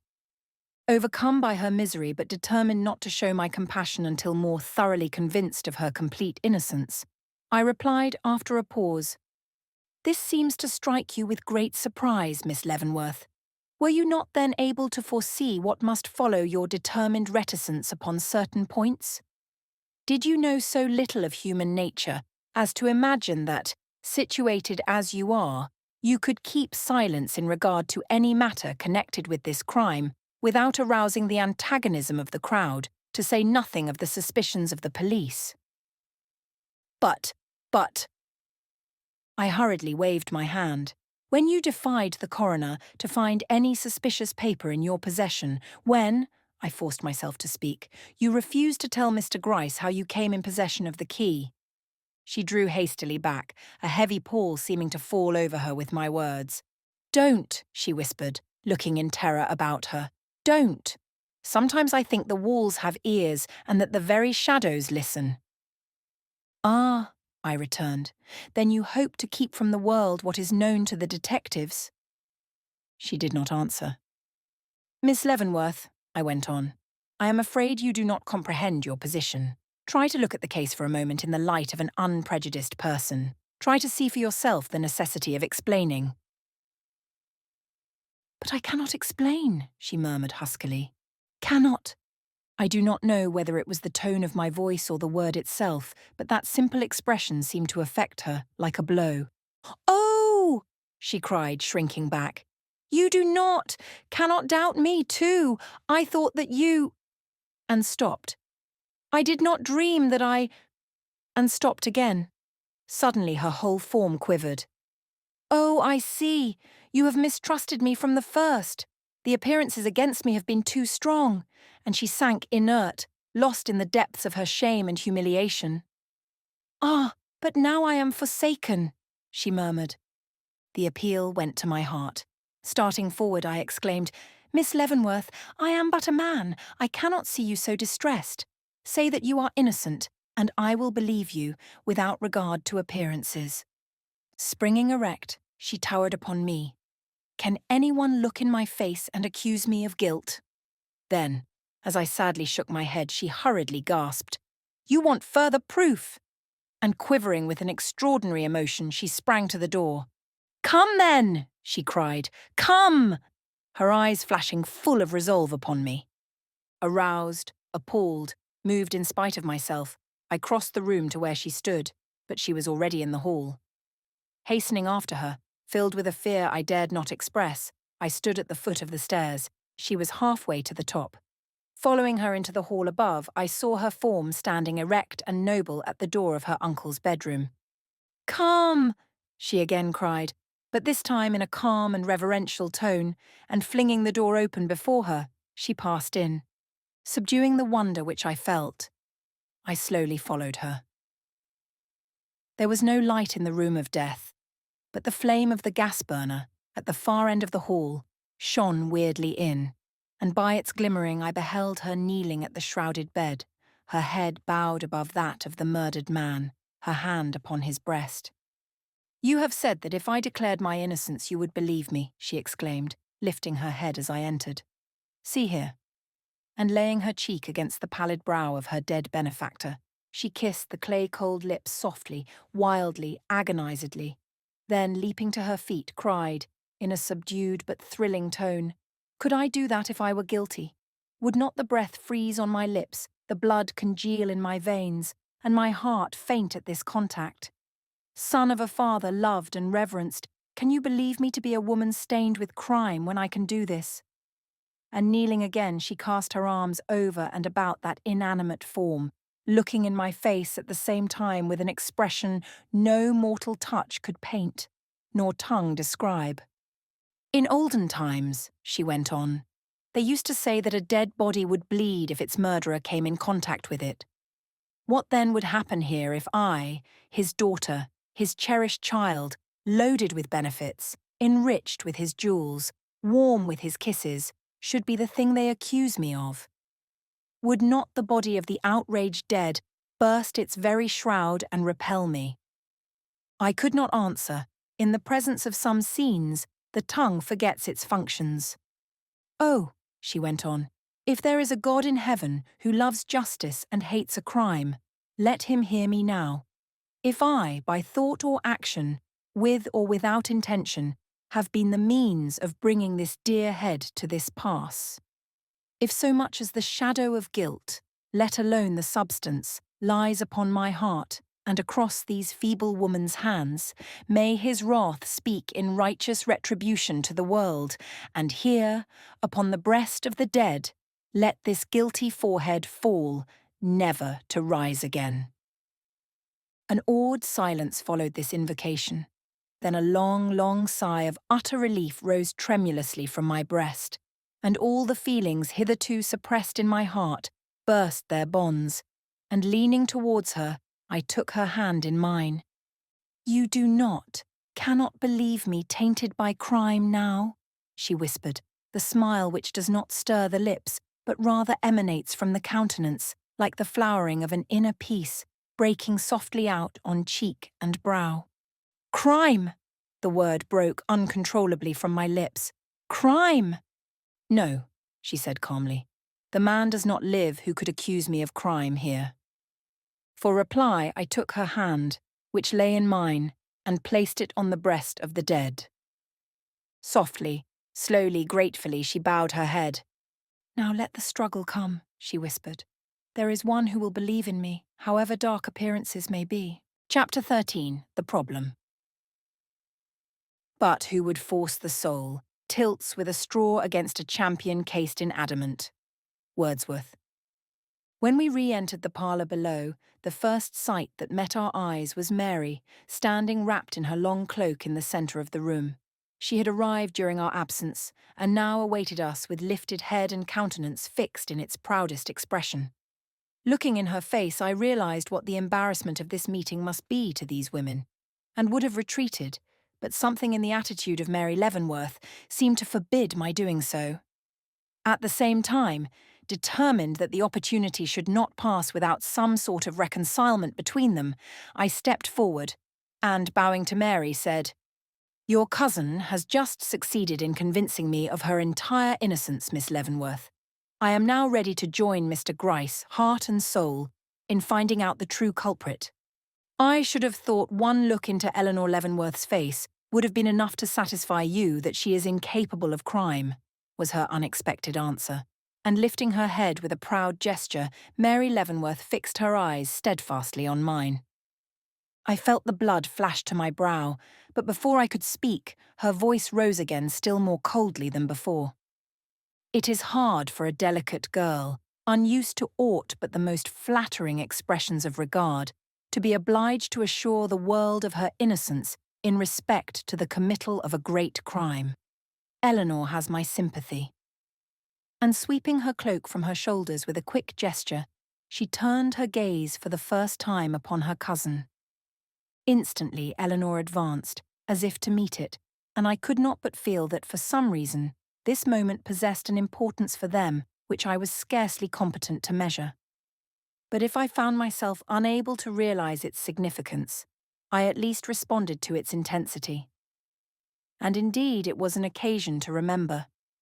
To behold two such women, either of whom might be considered the model of her time, face to face and drawn up in evident antagonism, was a sight to move the dullest sensibilities.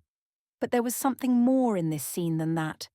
It was the shock of all the most passionate emotions of the human soul, the meeting of waters of whose depth and force I could only guess by the effect.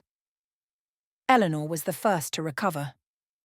Drawing back with the cold haughtiness which, alas, I had almost forgotten in the display of later and softer emotions, she exclaimed, "There is something better than sympathy, and that is justice," and turned, as if to go.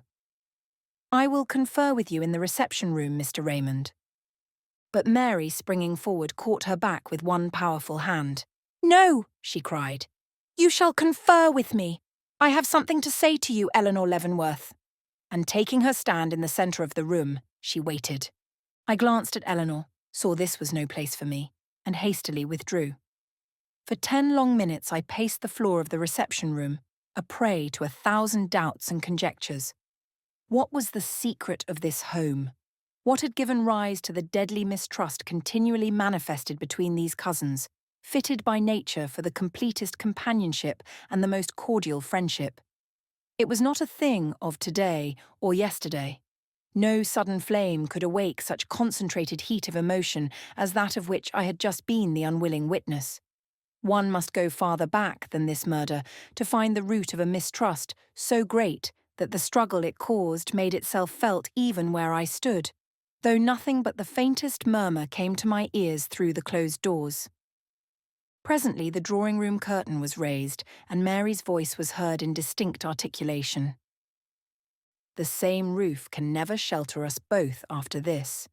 Tomorrow, you or I find another home."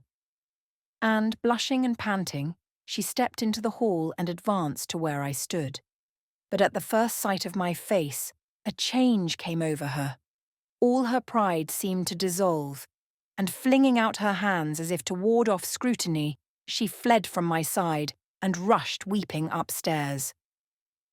I was yet labouring under the oppression caused by this painful termination of the strange scene when the parlour curtain was again lifted, and Eleanor entered the room where I was, pale but calm, showing no evidences of the struggle she had just been through, unless by a little extra weariness about the eyes. She sat down by my side, and meeting my gaze with one unfathomable in its courage, said after a pause, "Tell me where I stand. Let me know the worst at once. I fear that I have not indeed comprehended my own position." Rejoiced to hear this acknowledgment from her lips, I hastened to comply. I began by placing before her the whole case as it appeared to an unprejudiced person, enlarged upon the causes of suspicion, and pointed out in what regard some things looked dark against her, which perhaps to her own mind were easily explainable and of small account. Tried to make her see the importance of her decision, and finally wound up with an appeal. Would she not confide in me? "But I thought you were satisfied," she tremblingly remarked. "And so I am, but I want the world to be so too." "Ah, now you ask too much. The finger of suspicion never forgets the way it has once pointed," she sadly answered. "My name is tainted forever." "And you will submit to this when a word—" "I am thinking that any word of mine now would make very little difference," she murmured. I looked away, the vision of Mr. Fobbs in hiding behind the curtains of the opposite house, recurring painfully to my mind. "If the affair looks as bad as you say it does," she pursued, "it is scarcely probable that Mr. Gryce will care much for any interpretation of mine in regard to the matter. Mr. Gryce would be glad to know where you procured that key, if only to assist him in turning his inquiries in the right direction." She did not reply, and my spirits sank in renewed depression. "It is worth your while to satisfy him," I pursued, "and though it may compromise someone you desire to shield." She rose impetuously. "I shall never divulge to anyone how I came in possession of that key." And sitting again, she locked her hands in fixed resolve before her. I rose in my turn and paced the floor, the fang of an unreasoning jealousy striking deep into my heart. Mr. Raymond, if the worst should come and all who love me should plead on bended knees for me to tell, I will never do it. "Then," said I, determined not to disclose my secret thought, but equally resolved to find out if possible her motive for this silence, "you desire to defeat the cause of justice." She neither spoke nor moved. "Miss Leavenworth," I now said, "this determined shielding of another at the expense of your own good name is no doubt generous of you, but your friends and the lovers of truth and justice cannot accept such a sacrifice." She started haughtily. "Sir," she said. "If you will not assist us," I went on calmly but determinedly, "we must do without your aid. After the scene I have just witnessed above, after the triumphant conviction which you have forced upon me, not only of your innocence, but your horror of the crime and its consequences, I should feel myself less than a man if I did not sacrifice even your own good opinion in urging your cause and clearing your character from this foul aspersion." Again that heavy silence. "What do you propose to do?" she asked at last. Crossing the room, I stood before her. "I propose to relieve you utterly and forever from suspicion by finding out and revealing to the world the true culprit."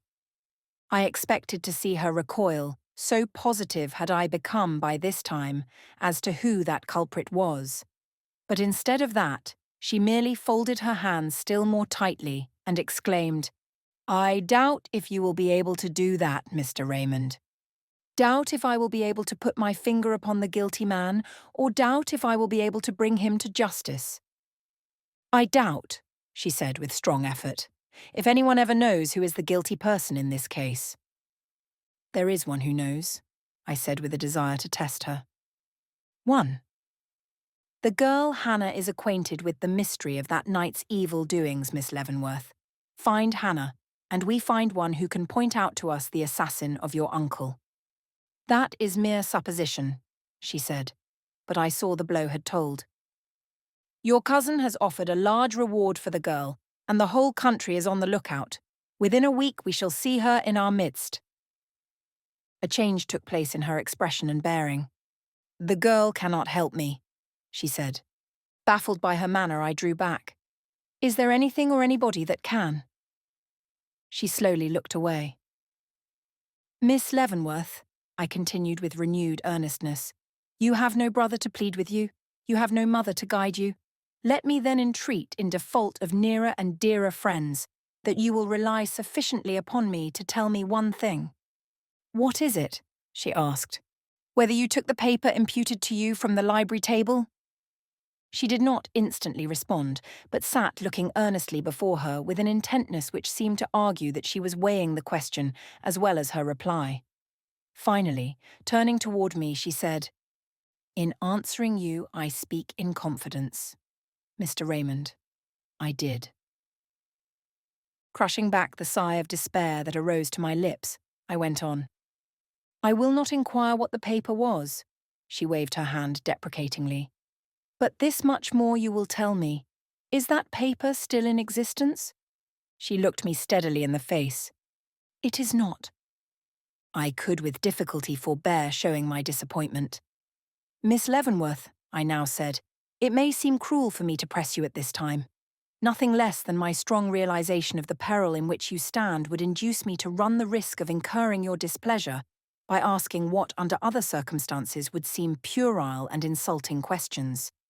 You have told me one thing which I strongly desired to know. Will you also inform me what it was you heard that night while sitting in your room, between the time of Mr. Harwell's going upstairs and the closing of the library door, of which you made mention at the inquest? I had pushed my inquiries too far, and I saw it immediately. Mr. Raymond, she returned, influenced by my desire not to appear utterly ungrateful to you, I have been led to reply in confidence to one of your urgent appeals. But I can go no further. Do not ask me to. Stricken to the heart by her look of reproach, I answered with some sadness that her wishes should be respected.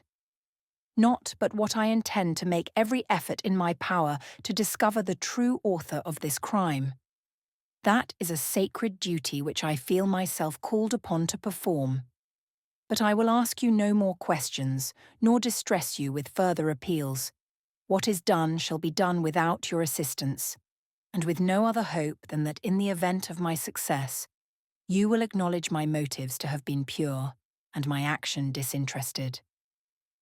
I am ready to acknowledge that now, she began, but paused and looked with almost agonized entreaty in my face. Mr. Raymond, cannot you leave things as they are? Won't you? I don't ask for assistance, nor do I want it. I would rather— But I would not listen. Guilt has no right to profit by the generosity of the guiltless. The hand that struck this blow shall not be accountable for the loss of a noble woman's honour and happiness as well. I shall do what I can, Miss Leavenworth. As I walked down the avenue that night, feeling like an adventurous traveller that in a moment of desperation has set his foot upon a plank stretching in narrow perspective over a chasm of immeasurable depth, this problem evolved itself from the shadows before me. How, with no other clue than the persuasion that Eleanor Leavenworth was engaged in shielding another at the expense of her own good name, I was to combat the prejudices of Mr. Gryce, find out the real assassin of Mr. Leavenworth, and free an innocent woman from the suspicion that had, not without some show of reason, fallen upon her.